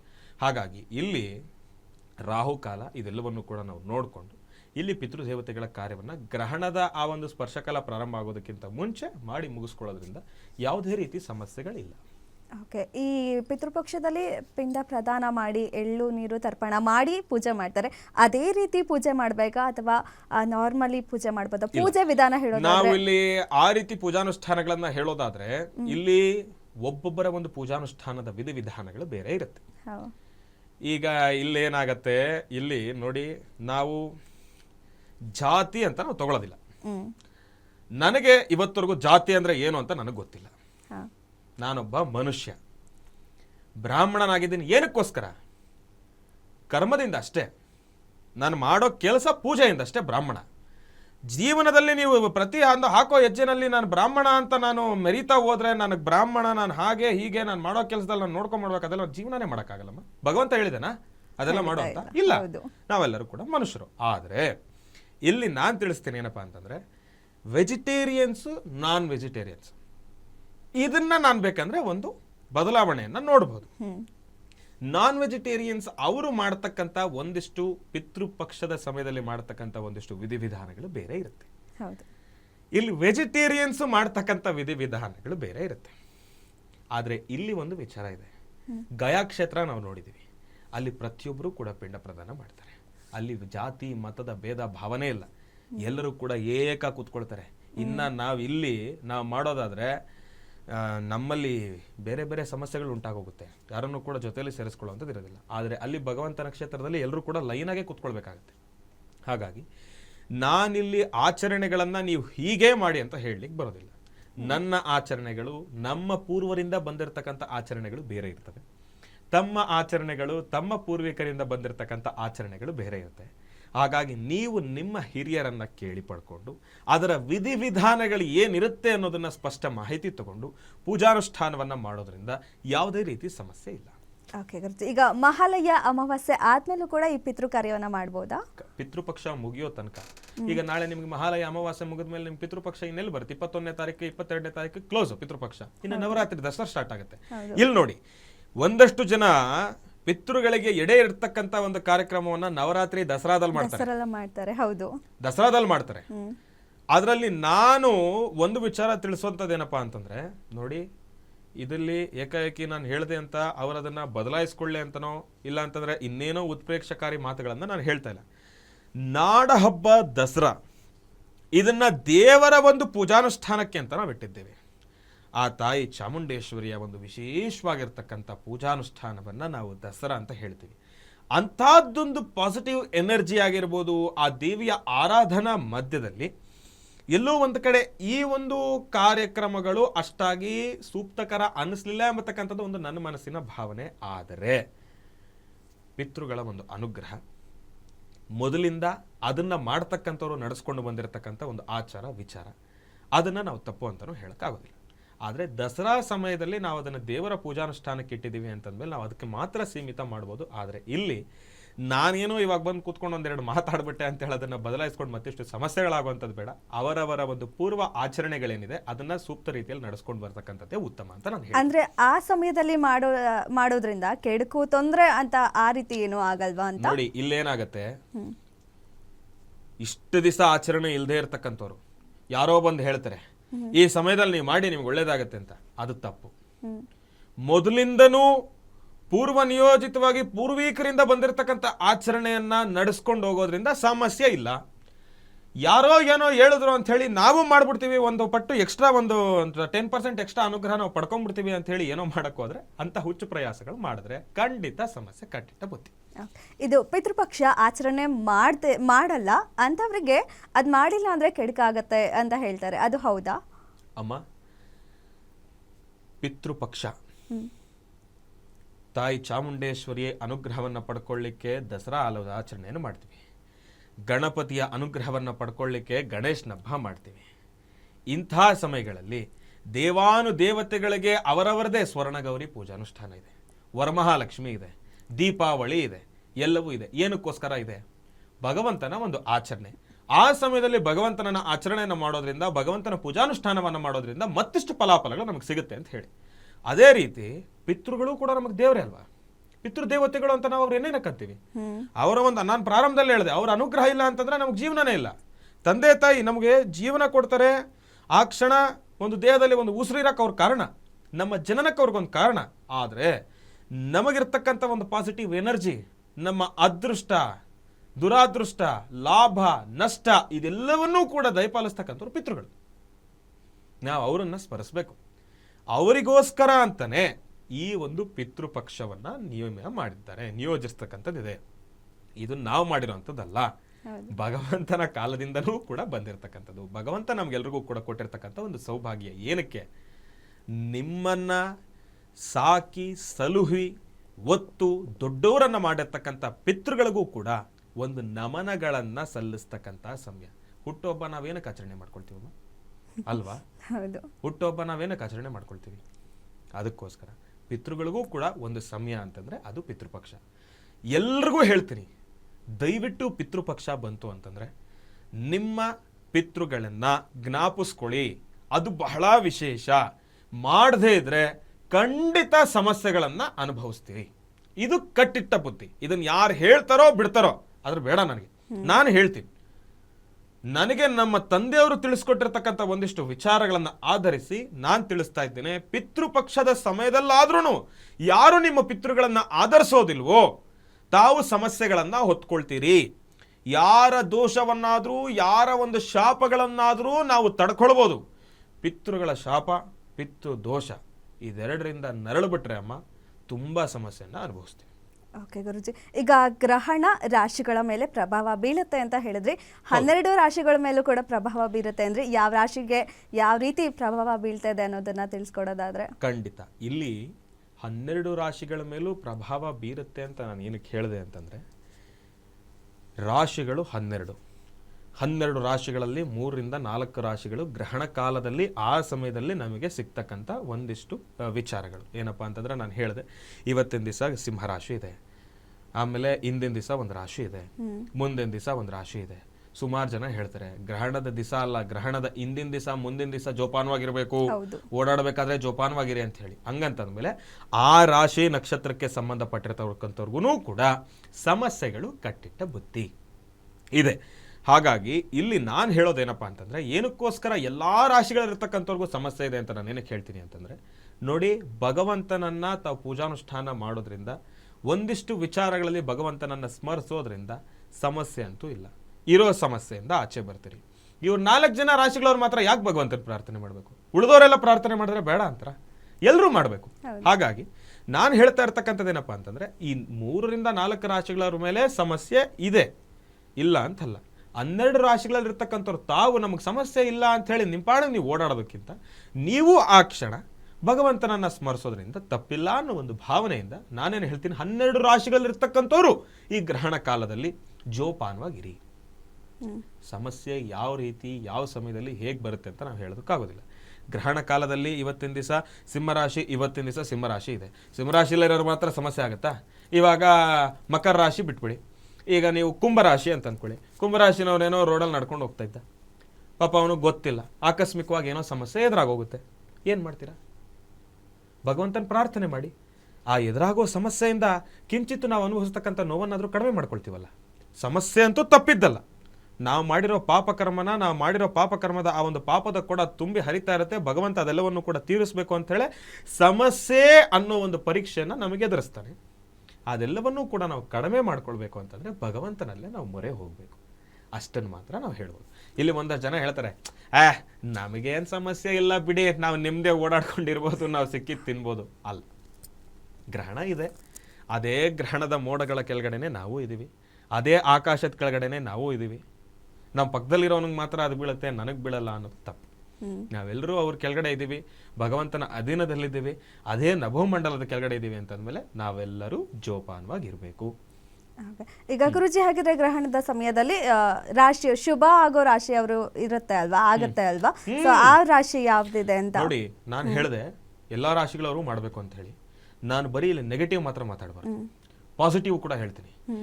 ಈ ರಾಶಿಗಳಲ್ಲಿರ್ತಕ್ಕಂಥವ್ರಿಗೆ ಪಾಸಿಟಿವ್ ಅಂತಾನೂ ಕೂಡ ಹೇಳ್ತೀನಿ, ಈ ರಾಶಿಗಳಲ್ಲಿರ್ತಕ್ಕಂಥವ್ರಿಗೆ ನೆಗೆಟಿವ್ ಅಂತಾನೂ ಕೂಡ ಹೇಳ್ತೀನಿ, ಈ ರಾಶಿಗಳಲ್ಲಿರ್ತಕ್ಕಂಥವ್ರಿಗೆ ಸಂಪೂರ್ಣವಾಗಿ ಮಿಶ್ರ ಫಲ ಅಂತಾನೂ ಕೂಡ ನಾನು ಹೇಳ್ತೀನಿ. ಈ ಕಡೆ ಪಾಸಿಟಿವ್ ಅಲ್ಲ, ನೆಗೆಟಿವ್ ಅಲ್ಲ, ಸೆಂಟ್ರಲ್ ಇರ್ತಾರೆ ಅವರು. ಒಂದಿಷ್ಟು ವಿಚಾರಗಳಲ್ಲಿ ಒಂದಿಷ್ಟು ಪಾಸಿಟಿವಿಟಿನ ಅನುಭವಿಸ್ತಾರೆ, ಒಂದಿಷ್ಟು ಕಡೆ ಕಳ್ಕೊಳ್ಳೋದನ್ನ ಕಳ್ಕೊತಾ ಇರ್ತಾರೆ. ಒಂದು ಬೇಕಂದ್ರೆ ಒಂದು ಕಳ್ಕೋಬೇಕು. ಅಂತಹದ್ದೊಂದು ಪರಿಸ್ಥಿತಿನಲ್ಲಿ ಯಾವ ರಾಶಿಗಳವರು ಜೋಪಾನವಾಗಿರಬೇಕು, ಯಾವ ರಾಶಿಗಳವ್ರಿಗೆ ಚೆನ್ನಾಗಿದೆ, ಆ ಸಮಯದಲ್ಲಿ ಇಂಥ ಕೆಲಸಗಳನ್ನು ಕಾಸಿದ್ದು ಮಾಡ್ಕೊಳ್ಬೋದು ಎಂಬತಕ್ಕಂಥದ್ರ ಬಗ್ಗೆ ನಾವು ಮಾಹಿತಿಯನ್ನು ತಿಳಿಸ್ಬೋದು. ಆದರೆ ಇಲ್ಲೇನಪ್ಪ ವಿಚಾರ ಅಂತಂದರೆ, ಎಲ್ಲದಕ್ಕಿಂತ ಮಿಗಿಲಾಗಿ ನಿಮಗೆ ಸಮಸ್ಯೆ ಇದೆ ಇಲ್ಲ, ಇಲ್ಲಿ ಒಂದಿಷ್ಟು ಜನರ ವಾಗ್ವಿವಾದ ಏನಪ್ಪಾ ಅಂತಂದ್ರೆ, ಗ್ರಹಣ ಕಾಲದಲ್ಲಿ ಮಾತ್ರ ಸಮಸ್ಯೆ ಶುರು ಆಗುತ್ತಾ, ಗ್ರಹಣದ ದಿವಸ ಪೂರ್ತಿ ಸಮಸ್ಯೆ ಇರುತ್ತಾ ಅಂತ ಒಂದಿಷ್ಟು ಜನ ಕೇಳ್ತಾರೆ. ಅದಕ್ಕೆ ನಾನು ಹೇಳ್ತೀನಿ, ಗ್ರಹಣ ಇವತ್ತಿದೆ ಅಂತಂದ್ಮೇಲೆ ಇವತ್ತೇ ಸಮಸ್ಯೆ ಇದ್ದೇ ಇರುತ್ತೆ. ಹಿಂದಿನ ದಿವಸ ಮುಂದಿನ ದಿವಸನೇ ಸಮಸ್ಯೆ ಇದೆ ಅಂತಂದ್ಮೇಲೆ ಗ್ರಹಣದ ದಿವಸ ಸಮಸ್ಯೆ ಇರೋದಿಲ್ವಾ? ಇದ್ದೇ ಇರುತ್ತೆ. ಹಾಗಾಗಿ 12 ರಾಶಿಗಳಲ್ಲಿರ್ತಕ್ಕಂಥವ್ರ ಫಲಾಫಲಗಳನ್ನು ಕೂಡ ನಾನು ತಮಗೆ ತಿಳಿಸ್ಕೊಡ್ತೀನಿ. ಯಾವ ರಾಶಿಯವ್ರಿಗೆ ಚೆನ್ನಾಗಿದೆ, ಯಾವ ರಾಶಿಗಳವ್ರಿಗೆ ಸಮಸ್ಯೆ ಇದೆ, ಎಲ್ಲವನ್ನು ಕೂಡ ನಾನು ನಿಮಗೆ ತಿಳಿಸ್ಕೊಡ್ತೀನಿ. ಅದನ್ನು ಸವಿಸ್ತಾರವಾಗಿ ತಿಳಿಸ್ಕೊಡ್ತೀನಿ. ಅವ್ರು ಏನು ಮಾಡಿದ್ರೆ ಒಳ್ಳೆಯದಾಗತ್ತೆ, ಆ ಸಮಯದಲ್ಲಿ ಭಗವಂತನನ್ನು ಪ್ರಾರ್ಥನೆಯನ್ನು ಮಾಡಬೇಕು, ಯಾವ ದೇವರ ಆರಾಧನೆಯನ್ನು ಮಾಡೋದ್ರಿಂದ ಏನು ಲಾಭ, ಎಲ್ಲವನ್ನು ಕೂಡ ನಾನು ತಮಗೆ ಸವಿಸ್ತಾರವಾಗಿ ತಿಳಿಸ್ಕೊಡ್ತೀನಿ. ಅದು ಯಾವುದೇ ರೀತಿ ಸಮಸ್ಯೆ ಇಲ್ಲ. ಆದರೆ ರಾತ್ರಿ ಇರ್ತಕ್ಕಂಥ ಗ್ರಹಣ ರಾತ್ರಿ ನಾನ ಇರಲಿ, ಬೆಳಗ್ಗೆ ನಾನ ಇರಲಿ, ಮಾಡ್ತಕ್ಕಂಥ ಪೂಜಾನುಷ್ಠಾನದಲ್ಲಿ ಶ್ರದ್ಧೆ ಇದ್ದರೆ, ಮಾಡ್ತಕ್ಕಂಥ ಕೆಲಸದಲ್ಲಿ ಶ್ರದ್ಧೆ ಇದ್ದರೆ ಭಗವಂತ ಕಷ್ಟಕಾಲ ಬಂದಾಗ ಕೈ ಹಿಡಿತಾನೆ. ನಾವು ಏನನ್ನೂ ಮಾಡಿದಿರಾ, ಭಗವಂತ ನನಗೆ ಕಷ್ಟ ಬಂದ್ಬಿಟ್ಟಿದೆ ಅಂತಂದ್ರೆ, ಭಗವಂತನ ಸ್ಮರಣೆನೇ ಇಲ್ದಿರಾ ಭಗವಂತನ ಕಷ್ಟ ಅಂತ ನಾವು ಕೇಳ್ಕೊಂಡ್ರೆ ಏನು ಮಾಡ್ತಾರೆ ಭಗವಂತ? ನೀನು ಚೆನ್ನಾಗಿರೋ ಟೈಮಲ್ಲೆಲ್ಲ ನನ್ನನ್ನು ಜ್ಞಾಪಿಸ್ಕೊಂಡ್ಲೇ ಇಲ್ವಲ್ಲಪ್ಪ, ಕಷ್ಟ ಅಂದಾಗ ಮಾತ್ರ ನನ್ನನ್ನು ಜ್ಞಾಪಿಸ್ಕೊಂಡ್ರೆ ಆಯ್ತು. ಸಂಕಟ ಬಂದಾಗಲೇ ವೆಂಕಟರಮಣ ಅಂತಾರಲ್ಲ, ಹಾಗೆ. ಹೌದು, ಎಷ್ಟೋ ಜನ ಮಾಡೋದು ಅದೇ. ಖಂಡಿತ ಹೌದು. ಹಂಗೆ ಮಾಡಬಾರ್ದು. ನಮಗೆ ಸುಖ ಕೊಟ್ಟಾಗೂ ಭಗವಂತನ ಜ್ಞಾಪಿಸ್ಕೋಬೇಕು, ನೋವು ಕೊಟ್ಟಾಗೂ ಭಗವಂತನ ಜ್ಞಾಪಿಸ್ಕೊಳ್ಬೇಕು. ಎಷ್ಟೋ ಜನ ಮಾಡೋದು ತಪ್ಪದೆ. ಹಾಗಾಗಿ ಬರೀ ನೋವು ಮಾತ್ರ ಅಲ್ಲ, ಚೆನ್ನಾಗಿರೋರು ಭಗವಂತನ ಪ್ರಾರ್ಥನೆಯನ್ನು ಮಾಡಿದ್ರೆ ಮುಂಬರ್ತಕ್ಕಂಥ ಸಮಸ್ಯೆಗಳಿಂದ ದೂರ ಇರ್ತೀರಿ. ಇದನ್ನು ನಾವು ತಿಳಿಸ್ತೀವಿ. ಗುರುಜಿ, ಹಾಗಿದ್ರೆ ಈಗ ದ್ವಾದಶ ರಾಶಿಗಳ ಮೇಲೆ ಯಾವ ರೀತಿ ಪ್ರಭಾವ ಬೀರುತ್ತೆ ಅಂತ ಒಂದೊಂದೇ ರಾಶಿಯಾಗಿ ತಿಳಿಸ್ಕೊಡ್ಬೋದಾ? ಖಂಡಿತ, ನಾನು ತಮ್ಮೆಲ್ಲರಿಗೂ ಕೂಡ ತಿಳಿಸ್ಕೊಡ್ತೀನಿ. ನಮಃ ಸೂರ್ಯಾಯ ಚಂದ್ರಾಯ ಮಂಗಳಾಯ ಬುಧಾಯ ಚ ಗುರು ಶುಕ್ರ ಶನಿಭ್ಯಶ್ಚ ರಾಹವೇ ಕೇತವೇ ನಮಃ. ರಾಶಿಗಳಲ್ಲಿ ಮೊದಲನೇ ರಾಶಿ ಮೇಷರಾಶಿ. ಮೇಷಲಗ್ನಲ್ಲಿರ್ತಕ್ಕಂಥವ್ರ ಭವಿಷ್ಯತ್ತನ್ನು ತಿಳಿಸೋದಾದ್ರೆ, ಮೇಷರಾಶಿನಲ್ಲಿರ್ತಕ್ಕಂಥವ್ರು ತಮಗೆ ಇವತ್ತಿನ ದಿವಸ ಬಹಳ ಚೆನ್ನಾಗಿದೆ. ಅಂದ್ಕೊಂಡಿರ್ತಕ್ಕಂಥ ಕೆಲಸಗಳನ್ನು ಖಂಡಿತ ಕಾರ್ಯಸಿದ್ಧಿಪಡಿಸ್ಕೊಳ್ತೀರಿ. ಗ್ರಹಣ ಅಂತ ಇದೆ ಅಂತಂದು ಮಾತ್ರಕ್ಕೆ ನಾನು ಪ್ರಾರಂಭದಿಂದ ತಿಳಿಸಿರುವ ವಿಚಾರವಾಗಿ ಗ್ರಹಣ ಇದೆ ಅಂತ ಹೇಳ್ತಾ ಇದ್ದಾರೆ ಗುರುಗಳು. ಆದರೆ ನಮಗೆ ಯಾವುದೇ ರೀತಿ ಅದರ ಸ್ಪರ್ಶ ಇಲ್ಲ, ಭಾರತಕ್ಕೆ ಅದಿಲ್ಲ ಅಂತಂದ ಮೇಲೆ ಗ್ರಹಣ ಇಲ್ಲ ಅಂತ ಒಂದಿಷ್ಟು ಜನ ಹೇಳ್ತಾ ಇದ್ದಾರೆ. ಆದರೆ 12 ರಾಶಿಗಳಲ್ಲಿರ್ತಕ್ಕಂಥವ್ರು ತಾವೆಲ್ಲರೂ ಕೂಡ ಅರ್ಥ ಮಾಡ್ಕೊಳ್ಬೇಕಾಗಿರೋದು, ನಮ್ಮೆಲ್ಲರಿಗೂ ಕೂಡ ಒಂದೇ ನಭೋಮಂಡಲ, ಭಾರತಕ್ಕೆ ಇರಲಿ ಬಿಡಲಿ ಗ್ರಹಣ ಅಂತ ಪಂಚಾಂಗದಲ್ಲಿ ಉಲ್ಲೇಖನೆ ಇದೆ ಅಂತಂದಮೇಲೆ ನಾವು ಜೋಪಾನವಾಗಿರೋಣ. ಆದರೆ ಭಾರತದಲ್ಲಿ ಇದ್ದಾಗ ನಾವು ಮಾಡತಕ್ಕಂಥ ವಿಧಿವಿಧಾನಗಳು, ಆಚರಣೆಯನ್ನು ಮಾಡತಕ್ಕಂಥ ಕ್ರಿಯೆಗಳು ಬೇರೆ. ಆದರೆ ಭಾರತದಲ್ಲಿ ಇಲ್ಲ ಅಂತಂದ್ರೂ ಕೂಡ ನಾವು ನಮ್ಮ ಸೇಫ್ಟಿಯಲ್ಲಿ ನಾವಿರಬೇಕು. ಒಂದಿಷ್ಟು ಕ್ರಿಯೆಗಳನ್ನು, ವಿಧಿವಿಧಾನಗಳನ್ನು ನಾವು ಆಚರಣೆಯನ್ನು ಮಾಡೋದ್ರಿಂದ ಸೇಫ್ ಆಗಿರ್ತೀವಿ. ಬೇರೆ ರೀತಿ ಸಮಸ್ಯೆಗಳು ಎದುರಾಗೋದಿಲ್ಲ. ಹಾಗಾಗಿ ಮೇಷರಾಶಿನಲ್ಲಿರ್ತಕ್ಕಂಥವ್ರು ತಮಗೆ ಇವತ್ತಿನ ದಿವಸ ಬಹಳ ಚೆನ್ನಾಗಿದೆ, ಅಂದ್ಕೊಂಡಿರ್ತಕ್ಕಂಥ ಕೆಲಸಗಳನ್ನು ಖಂಡಿತ ಕಾರ್ಯಸಿದ್ಧಿಪಡಿಸ್ಕೊಳ್ತೀರಿ. ಯಾವುದೇ ರೀತಿ ಸಮಸ್ಯೆಗಳು ಎಂಬತಕ್ಕಂಥದ್ದಿಲ್ಲ. ಆದರೆ ದೂರಭಾರ ಪ್ರಯಾಣವನ್ನು ಮಾಡಬೇಕಾದ್ರೆ ಸ್ವಲ್ಪ ಜೋಪಾನ. ನಾನು ಈಗಾಗಲೇ ಹೇಳಿದಾಗೆ ಪಿತೃಗಳ ಒಂದು ಕಾರ್ಯಗಳನ್ನು ಮಾಡಬೇಕಾದ್ರೆ ನಾನು ಹೇಳ್ತೀನಿ, ಇವತ್ತಿನ ದಿವಸ ಗ್ರಹಣ ಅಂತಂತ ಮಾತ್ರ ನಾನು ಹೇಳ್ತಿಲ್ಲ, ಪಿತೃ ಕಾರ್ಯಗಳನ್ನು ತಾವು ಆಚರಣೆಯನ್ನು ಮಾಡಬೇಕು. ಎಲ್ಲೋ ದೂರ ಹೋಗ್ತೀರಿ, ಈಗ ಶ್ರೀರಂಗಪಟ್ಟಣಕ್ಕೆ ಹೋಗ್ತೀರಿ, ಗಯಾ ಕ್ಷೇತ್ರಕ್ಕೆ ಹೋಗ್ತೀರಿ, ಇಲ್ಲ ಅಂತಂದರೆ ನಮ್ಮ ಗೋಕರ್ಣಕ್ಕೆ ಹೋಗ್ತೀವಿ, ಅಲ್ಲೆಲ್ಲರೂ ಕೂಡ ಒಂದು ಗಯಾ ಶ್ರಾದ್ದವನ್ನು ಮಾಡತಕ್ಕಂಥ ಒಂದು ಕ್ರಿಯೆಗಳನ್ನು ಮಾಡ್ತಾರೆ. ಅಂತಹ ಸಾನ್ನಿಧ್ಯಗಳಿಗೆ ಹೋಗಬೇಕಾದ್ರೂ ಕೂಡ ಅಂಥದ್ದೇ ಅಂತಲ್ಲ, ಬೇರೆ ಒಂದು ವಿಚಾರಗಳಿಗಾದ್ರೂ ತಾವು ಮುಂದೆ ಹೋಗೋದಾದರೆ ಸ್ವಲ್ಪ ಜೋಪಾನವಾಗೇ ಇರಿ. ಎಲ್ಲದಕ್ಕಿಂತ ಹೆಚ್ಚಾಗಿ ಈ ಒಂದು ಪಿತೃಪಕ್ಷದ ಸಮಯದಲ್ಲಿ ಒಳ್ಳೆಯ ಕೆಲಸಗಳನ್ನು ಮಾಡೋದನ್ನು ಯಾರೂ ಕೂಡ ಅಷ್ಟಾಗಿ ಮುಂದಾಗೋದಿಲ್ಲ. ದೇವರ ಕೆಲಸ ಮಾಡ್ಬೋದು, ದೇವ್ರ ಪೂಜೆ ಮಾಡ್ಬೋದು, ಆದರೆ ನಮ್ಮ ವೈಯಕ್ತಿಕಕ್ಕೆ ಸಂಬಂಧಪಟ್ಟಿರ್ತಕ್ಕಂಥ ಒಳ್ಳೆ ಕಾರ್ಯಗಳು, ಇವಾಗ ನಾಮಕರಣ, ಮುಂಜಿ, ಗೃಹ ಪ್ರವೇಶ, ಮದುವೆ ಕಾರ್ಯಕ್ರಮಗಳು ಇತ್ಯಾದಿ ಕಾರ್ಯಕ್ರಮಗಳನ್ನು ಮಾಡಬಾರ್ದು. ಅದು ಅಷ್ಟಾಗಿ ಸಮಂಜಸ ಅಲ್ಲ. ಅದಕ್ಕೆ ಈ ಸಮಯ ಅಲ್ಲ, ಅದಕ್ಕೆ ಬೇರೆ ಸಮಯಗಳಿದ್ದಾವೆ. ಹಾಗಾಗಿ ಹೇಗೂ ತಾವು ಅದು ಯಾವುದನ್ನು ಕೂಡ ಮಾಡದೇ ಇರೋದ್ರಿಂದ ತಮ್ಮ ಪ್ರತಿನಿತ್ಯದ ಜೀವನದಲ್ಲಿ ತಾವು ಹಾಕ್ತಕ್ಕಂಥ ಹೆಜ್ಜೆಯಲ್ಲಿ ತಮ್ಮ ಕೆಲಸದ ಬಗ್ಗೆ ಆಗಿರ್ಬೋದು, ಪ್ರತಿನಿತ್ಯದ ಕೆಲಸದ ಬಗ್ಗೆ ಆಗಿರ್ಬೋದು, ರೀತಿ ರಿವಾಜುಗಳಾಗಿರ್ಬೋದು, ಇದೆಲ್ಲದರ ಬಗ್ಗೆ ಗಮನ ವಹಿಸಬೇಕಾದ್ರೂ ಕೂಡ ವಾಹನಕ್ಕೆ ಸಂಬಂಧಪಟ್ಟಿರ್ತಕ್ಕಂಥ ರೀತಿ ತಾವು ಗಾಡಿಯನ್ನು ಓಡಿಸ್ಬೇಕಾದ್ರೆ ನಿಧಾನಕ್ಕೆ ಓಡಿಸಿ. ಸಮಸ್ಯೆಗಳು ಎಂಬತಕ್ಕಂಥದ್ದು ಸಣ್ಣ ಪುಟ್ಟ ಎದುರಾಗ್ತಕ್ಕಂಥದ್ದು ಇರುತ್ತೆ. ಹಾಗಾಗಿ ಜೋಪಾನವಾಗಿರಿ. ಇನ್ನು ಮೇಷರಾಶಿನಲ್ಲಿರ್ತಕ್ಕಂಥವ್ರು ಹಣಕಾಸಿಗೆ ಸಂಬಂಧಪಟ್ಟಿರೋ ರೀತಿಯೂ ಕೂಡ ಯಾವುದೇ ರೀತಿ ಸಮಸ್ಯೆಗಳನ್ನೇನು ತಾವು ಕಂಡುಕೊಳ್ಳೋದಿಲ್ಲ, ಯಥಾಸ್ಥಿತಿ ನಡೀತಕ್ಕಂಥದ್ದು ಇರುತ್ತೆ. ಆದ್ರೂ ಕೂಡ ಮೇಷರಾಶಿನಲ್ಲಿರ್ತಕ್ಕಂಥವ್ರು ತಾವು ಇವತ್ತಿನ ದಿವಸ ತಾಯಿ ಮಹಾಲಕ್ಷ್ಮಿಯನ್ನು ಆರಾಧನೆಯನ್ನು ಮಾಡೋದ್ರಿಂದ ಬಹಳ ಒಳ್ಳೆಯದು. ತಾಯಿ ಮಹಾಲಕ್ಷ್ಮಿ ಆರಾಧನೆಯನ್ನು ಮಾಡಿ 11 ಬಾರಿ ನಿಮ್ಮ ಈ ಒಂದು ಉಂಗುರದ ಬೆರಳು, ಹೆಬ್ಬೆರಳು ಮತ್ತು ಉಂಗುರದ ಬೆರಳಿನಿಂದ ಬಹಳ ವಿಶೇಷವಾಗಿ ಒಂದೊಂದೇ ಚಿಟಿಕೆ ಕುಂಕುಮವನ್ನು ಓಂ ಶ್ರೀ ಮಹಾಲಕ್ಷ್ಮಿ ನಮಃ ಎಂಬತಕ್ಕಂಥ ಒಂದು ಮಹಾಮಂತ್ರವನ್ನು ಮನಸ್ಸಿನಲ್ಲಿ ಪಠಿಸ್ತಾ 11 ಬಾರಿ ತಾವು ಕುಂಕುಮ ಅರ್ಚನೆಯನ್ನು ಮಾಡಿ ಭಗವಂತನ ಮುಂದೆ ಆ ಒಂದು ಕುಂಕುಮ ಪ್ರಸಾದವನ್ನು ತಮ್ಮ ಲಲಾಟದಲ್ಲಿ ಇಟ್ಕೊಳ್ಳೋದ್ರಿಂದ ಬಹಳ ಒಳ್ಳೆಯದು. ಅದರಿಂದ ಸಾಕಷ್ಟು ಹೆಚ್ಚಿನ ಫಲಾಫಲಗಳನ್ನು ಖಂಡಿತ ಸಿದ್ಧಪಡಿಸ್ಕೊಳ್ತೀರಿ. ಒಳ್ಳೆಯದಾಗಲಿ, ಶುಭವಾಗಲಿ. ರಾಶಿಗಳಲ್ಲಿ ಮುಂದಿನ ರಾಶಿ ವೃಷಭ ರಾಶಿ. ವೃಷಭ ರಾಶಿ, ವೃಷಭ ಲಗ್ನ. ವೃಷಭ ರಾಶಿ, ವೃಷಭ ಲಗ್ನದಲ್ಲಿರ್ತಕ್ಕಂಥವ್ರು ತಾವು ಇವತ್ತಿನ ದಿವಸ ಸ್ವಲ್ಪ ಜೋಪಾನವಾಗಿರಬೇಕು ಅಂತಲೇ ಹೇಳ್ತೀನಿ. ವೃಷಭ ರಾಶಿಯಲ್ಲಿರ್ತಕ್ಕಂಥವ್ರು ತಾವು ಹಾಕ್ತಕ್ಕಂಥ ಹೆಜ್ಜೆಯಲ್ಲಿ ಎಲ್ಲ ವಿಚಾರಗಳಲ್ಲೂ ಕೂಡ ತಾವು ಎಡುತ್ತೀರಾ ಅಂತ ಹೇಳೋದಕ್ಕಾಗೋದಿಲ್ಲ. ಭೂಮಿಗೆ ಸಂಬಂಧಪಟ್ಟಿರ್ತಕ್ಕಂಥ ವಿಚಾರವಾಗಿ ತಾವು ಮುಂದುವರಿಬೇಕಾದ್ರೆ ಸ್ವಲ್ಪ ಜೋಪಾನ. ಹಣಕಾಸಿನ ಲೇವಾದೇವಿ ಮಾಡಬೇಕಾದ್ರೆ ಸ್ವಲ್ಪ ಜೋಪಾನ. ಹಣಕಾಸಿನ ಲೇವಾದೇವಿ ಅಂತಂದರೆ ಕೊಟ್ಟು ತೆಗೆದುಕೊಳ್ಳತಕ್ಕಂಥ ವಿಚಾರ. ಯಾರೋ ಕಷ್ಟದಲ್ಲಿರ್ತಾರೆ, ಅವರಿಗೆ ಒಂದಿಷ್ಟು ಸಹಾಯ ಹಸ್ತ ಆಗಬೇಕಾಗಿತ್ತು, ಅವರಿಗೆ ಒಂದಿಷ್ಟು ಹಣವನ್ನು ನೀಡತಕ್ಕಂಥ ವಿಚಾರವಾಗಲಿ ನೋಡಿ ಸಹಾಯ ಮಾಡಲೇಬೇಕು. ಆದರೆ ಆ ಸಮಯದಲ್ಲಿ ಸೂಕ್ತವಾಗಿರ್ತಕ್ಕಂಥ ಆಧಾರಗಳನ್ನು ತಾವು ಜೊತೆಲಿಟ್ಕೊಳ್ತಕ್ಕಂಥದ್ದು ಬಹಳ ಉತ್ತಮ. ಕೊಡ್ತಕ್ಕಂಥವನು ದಾನಿ, ತಾನು ಎಷ್ಟೇ ವಿಶಾಲ ಮನಸ್ಥಿತಿಯಿಂದ ತಾನು ದಾನ ಧರ್ಮವನ್ನು ಮಾಡಿದ್ರೂ ಕೂಡ ಈ ಸಮಯದಲ್ಲಿ ಮಾನವೀಯತೆಗೆ, ಮನುಷ್ಯತ್ವಕ್ಕೆ ಬೆಲೆ ಇಲ್ಲ. ಎಲ್ಲರೂ ಕೂಡ ಅಷ್ಟೇ. ಅಮ್ಮ, ನಾವಿಲ್ಲಿ ಶಾಸ್ತ್ರ ಒಂದೇ ನೋಡೋದಲ್ಲ, ದಿನನಿತ್ಯದ ಜೀವನ ನೋಡಿದ್ರೆ ಇಲ್ಲಿ ಮನುಷ್ಯತ್ವಕ್ಕೆ, ಮಾನವೀಯತೆಗೆ ಬೆಲೆ ಇಲ್ಲ. ದಾನ ಧರ್ಮ ಈಸ್ಕೊಳ್ಬೇಕಾದ್ರೆ ಎಲ್ಲ ಚೆನ್ನಾಗಿರುತ್ತೆ, ಕೊಡಬೇಕಾದ್ರೆ ತಾನೇ ಅದ್ರ ಯೋಗ್ಯತೆ ಏನಂತ ಗೊತ್ತಾಗುತ್ತೆ. ಆದರೆ ಇಲ್ಲಿ ನಾವು ಅಂಗು ಬೀಳ್ಗೊಳಿಯೋಕ್ಕಾಗೋದಿಲ್ಲ. ಕೊಡೋನು ಏನು ಸಮಸ್ಯೆಯಲ್ಲಿರ್ತಾನೋ, ಅವನು ಇಟ್ಕೊಂಡಿರ್ತಕ್ಕಂಥ ದುಡ್ಡು ಎಲ್ಲೋಗಿರುತ್ತೋ ಏನೋ. ಒಳ್ಳೆಯವರು ಇರ್ತಾರೆ, ಬೆರಳಿಕೆ ಅಷ್ಟು ಮಾತ್ರ, ಕೆಟ್ಟವರೇ ಜಾಸ್ತಿ ಆ ವಿಚಾರದಲ್ಲಿ ನೋಡೋದಾದ್ರೆ. ಹಣಕಾಸಿನ ಸಹಾಯ ತಗೊಳ್ಬೇಕಾದ್ರೆ ದಾನ ಶೂರ ಕರ್ಣ, ನೀನು ಬಹಳ ವಿಶೇಷನಪ್ಪ, ನೀನು ದೇವರಾಗೋದಪ್ಪ, ವಾಪಸ್ ಕೊಡಬೇಕಾದ್ರೆ ಇಲ್ಲ, ಅದು ಸಮಸ್ಯೆ ಇರುತ್ತೆ. ಹಾಗಾಗಿ ವೃಷಭ ರಾಶಿಯಲ್ಲಿರ್ತಕ್ಕಂಥವ್ರು ಹಣಕಾಸಿನ ಲೇವಾದೇವಿಯನ್ನು ಮಾಡಬೇಕಾದ್ರೆ ಜೋಪಾನವಾಗಿರಿ ಎಂಬತಕ್ಕಂಥ ಒಂದು ಎಚ್ಚರಿಕೆಯನ್ನು ಕೊಡ್ತಾ ಇದ್ದೀನಿ. ಅದನ್ನು ಹೊರತುಪಡಿಸಿ ದೂರಭಾರ ಪ್ರಯಾಣವನ್ನು ಮಾಡತಕ್ಕಂಥ ವಿಚಾರವಾಗಲಿ, ತಮ್ಮ ಇವತ್ತಿನ ದಿವಸ ಉದ್ಯೋಗದ ಬಗ್ಗೆ ಆಗಲಿ, ಕೆಲಸದ ಬಗ್ಗೆ ಆಗಲಿ, ಕಾರ್ಯದ ಬಗ್ಗೆ ಆಗಲಿ ಯಾವುದೇ ರೀತಿ ಬದಲಾವಣೆಗಳನ್ನು ಮಾಡ್ಕೊಳ್ತಕ್ಕಂಥದ್ದು ಬೇಡ. ಎಲ್ಲವೂ ಕೂಡ ಚೆನ್ನಾಗೇ ಇದೆ. ವೃಷಭ ರಾಶಿಯಲ್ಲಿರ್ತಕ್ಕಂಥವ್ರಿಗೆ ಎಲ್ಲೋ ಒಂದು ಕಡೆ ಇವತ್ತಿನ ದಿವಸ ಮಿಶ್ರ ಫಲ ಅಂತಲೇ ಹೇಳ್ಬೋದು. ಹಾಗಾಗಿ ತಾವು ಹನುಮನನ್ನ ಪ್ರಾರ್ಥನೆಯನ್ನು ಮಾಡತಕ್ಕಂಥದ್ದು ಬಹಳ ಉತ್ತಮ. ರಾಮಾಯ ರಾಮಭದ್ರಾಯ ರಾಮಚಂದ್ರಾಯ ವೇದಸೆ ರಘುನಾಥಾಗ್ಯ ನಾಥಾಗ್ಯ ಸೀತಾಯ ಪತಯೇ ನಮಃ. ಏನು ಗುರುಗಳೇ, ಹನುಮನ್ ಪ್ರಾರ್ಥನೆ ಮಾಡಿ ಅಂತ ಅಂದ್ಬಿಟ್ಟು ರಾಮನ ಮಂತ್ರ ಹೇಳ್ತಾ ಇದ್ದೀರಾ ಅಂತ ತಾವು ಕೇಳ್ಬೋದು. ಹನುಮನನ್ನ ಒಲಿಸ್ಕೊಳ್ಬೇಕು ಅಂತಂದ್ರೆ ರಾಮನನ್ನ ಸ್ಮರಣೆಯನ್ನು ಮಾಡಿದ್ರೆ ಮಾತ್ರನೇ ಹನುಮ ನಮಗೆ ಒಲಿತಾನೆ. ಹಾಗಾಗಿ ರಾಮನ ಆರಾಧನೆಯನ್ನು ಮಾಡಿ ಹನುಮನ ಬಹಳ ವಿಶೇಷವಾಗಿರ್ತಕ್ಕಂಥ ಅನುಗ್ರಹವನ್ನು ಪಡ್ಕೊಂಡು ತಾವು ಮುಂದುವರೆದಿದ್ದೆ ಆದರೆ ಖಂಡಿತ ವೃಷಭ ರಾಶಿಯಲ್ಲಿರ್ತಕ್ಕಂಥವ್ರು ಕೂಡ ಒಂದಿಷ್ಟು ಫಲಾಫಲಗಳನ್ನು ಸಿದ್ಧಪಡಿಸ್ಕೊಳ್ತೀರಿ. ಜೊತೆಗೆ ವೃಷಭ ರಾಶಿಯಲ್ಲಿರ್ತಕ್ಕಂಥವ್ರು ಮಧ್ಯಾಹ್ನ 2 ಗಂಟೆ ನಂತರ ಸ್ವಲ್ಪ ಜೋಪಾನವಾಗಿರಿ, ಹುಷಾರಾಗಿರಿ. ಗಾಡಿಯನ್ನು ಆ ಸಮಯದಲ್ಲಿ ಓಡಿಸ್ಬೇಕಾದ್ರೂ ಕೂಡ ಸ್ವಲ್ಪ ಜೋಪಾನ. ಎಲ್ಲದಕ್ಕಿಂತ ಹೆಚ್ಚಾಗಿ ಮಕ್ಕಳು 12 ವರ್ಷದ ಒಳಗಡೆ ಇರತಕ್ಕಂಥ ಮಕ್ಕಳ ಆಟದ ಬಗ್ಗೆ ಸ್ವಲ್ಪ ಗಮನ ಇರಲಿ. ಅವರು ಸಣ್ಣ ಪುಟ್ಟ ಪೆಟ್ಟಿಗೆ ಒಳಗಾಗ್ತಕ್ಕಂಥದ್ದಿರುತ್ತೆ, ಅದು ಸಹಜವೇ, ಇಲ್ಲ ಅಂತ ನಾನು ಹೇಳೋದಿಲ್ಲ. ಆದರೆ ಬೇರೆ ಸಮಯದಲ್ಲಿ ತಿಂತಕ್ಕಂಥ ಪೆಟ್ಟು ಬೇರೆ, ಇವತ್ತು ಗ್ರಹಣ ಇರುವ ಕಾರಣದಿಂದ ಈ ಸಮಯದಲ್ಲಿ ತಿಂತಕ್ಕಂಥ ಪೆಟ್ಟುಗಳು ಬೇರೆ, ಎಲ್ಲೋ ಒಂದು ಕಡೆ ಅದರಿಂದ ಬೇರೊಂದು ಸಮಸ್ಯೆಗಳು ಕೂಡ ಎದುರಾಗ್ತಕ್ಕಂಥದ್ದಿರುತ್ತೆ. ಸ್ವಲ್ಪ ಜೋಪಾನ, ಹುಷಾರಾಗಿರಿ, ಒಳ್ಳೆಯದಾಗಲಿ, ಶುಭವಾಗಲಿ. ರಾಶಿಗಳಲ್ಲಿ ಮುಂದಿನ ರಾಶಿ ಮಿಥುನ ರಾಶಿ.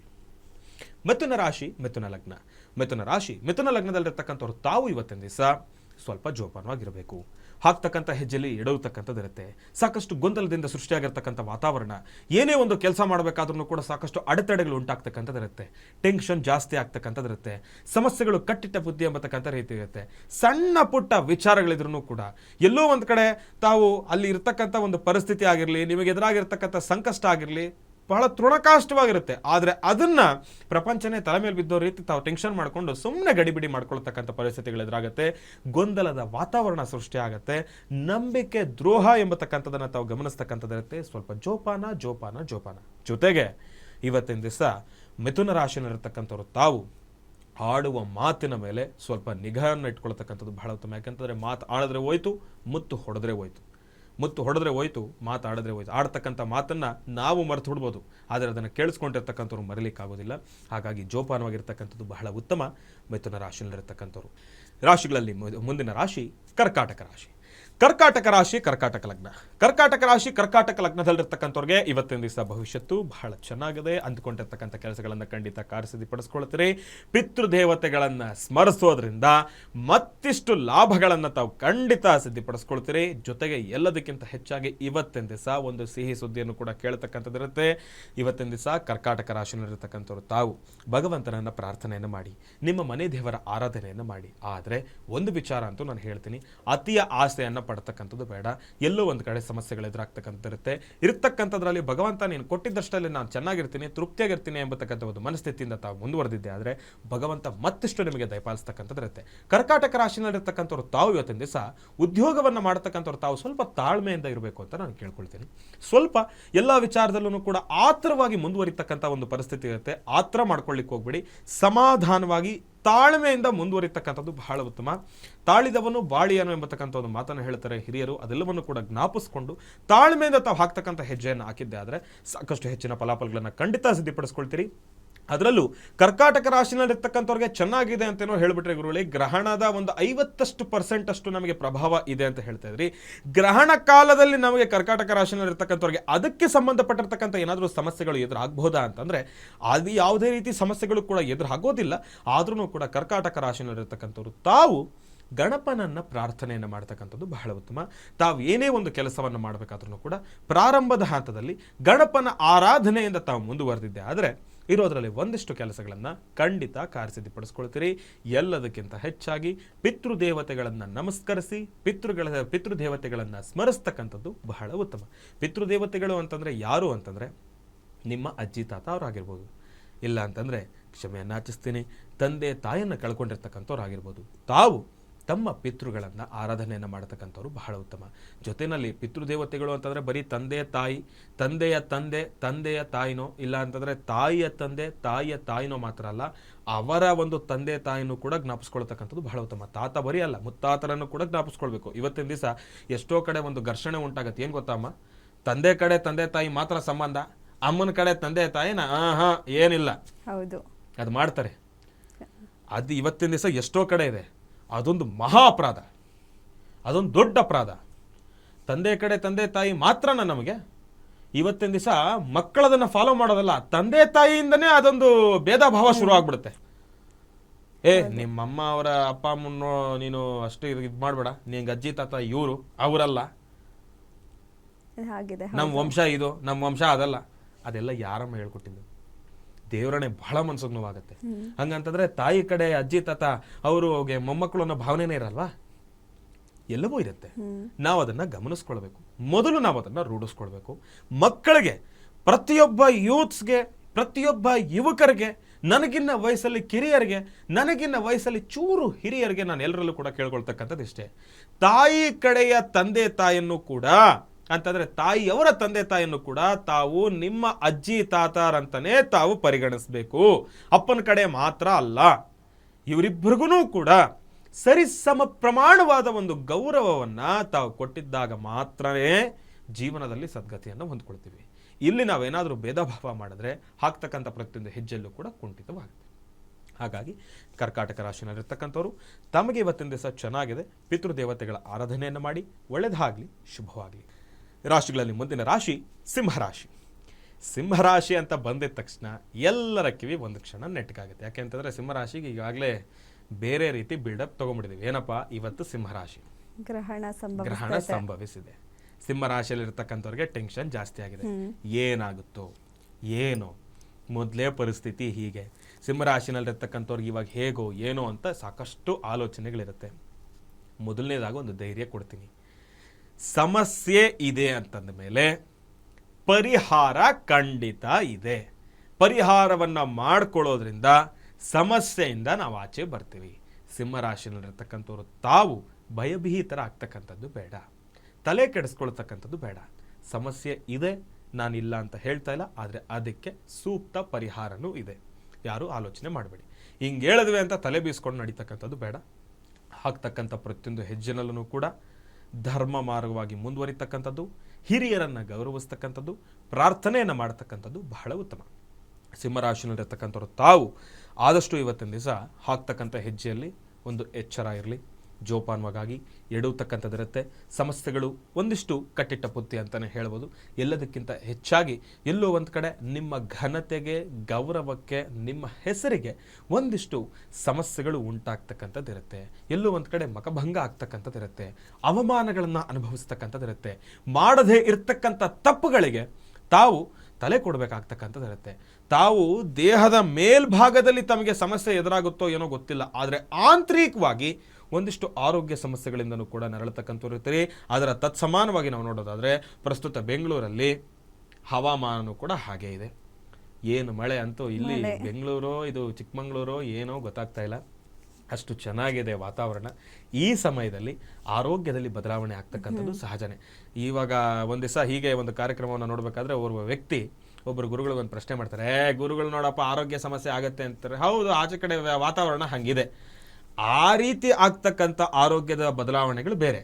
ಆದರೆ ಇಲ್ಲಿ ಗ್ರಹಗತಿಗಳಲ್ಲಿ ಉಂಟಾಗ್ತಕ್ಕಂಥ ಆರೋಗ್ಯದ ಬದಲಾವಣೆಗಳು ಹೇಗಾಗುತ್ತೆ ಅಂತಂದರೆ, ಸಾಧಾರಣವಾಗಿ ನಾವು ಅನುಭವಿಸ್ತಕ್ಕಂಥ ಒಂದಿಷ್ಟು ಸೂಕ್ಷ್ಮಗಳನ್ನು ನಾವು ಏನಂತೀವಿ ಅಂತಂದರೆ, ಒಳಗಡೆ ಇರ್ತಕ್ಕಂಥ ಆರೋಗ್ಯದ ಒಂದು ಬದಲಾವಣೆಯ ಸೂಕ್ಷ್ಮಗಳು ಅದಕ್ಕಿಂತ ಸ್ವಲ್ಪ ಜಾಸ್ತಿ ಇರುತ್ತೆ.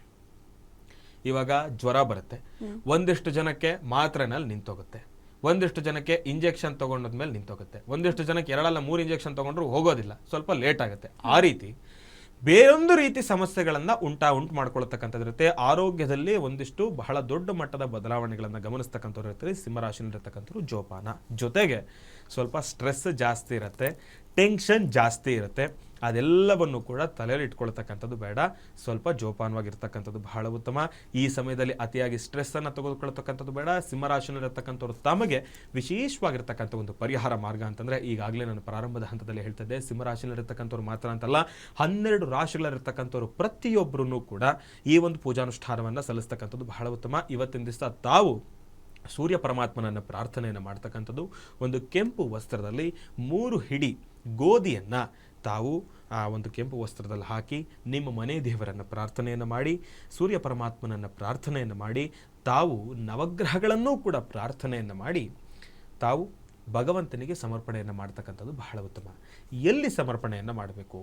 ನಿಮ್ಮ ಮನೆಯಲ್ಲಿರ್ತಕ್ಕಂಥ ಮನೆ ದೇವರಲ್ಲಿ ಸಮರ್ಪಣೆಯನ್ನು ಮಾಡ್ತಕ್ಕಂಥದ್ದು ಬೇಡ.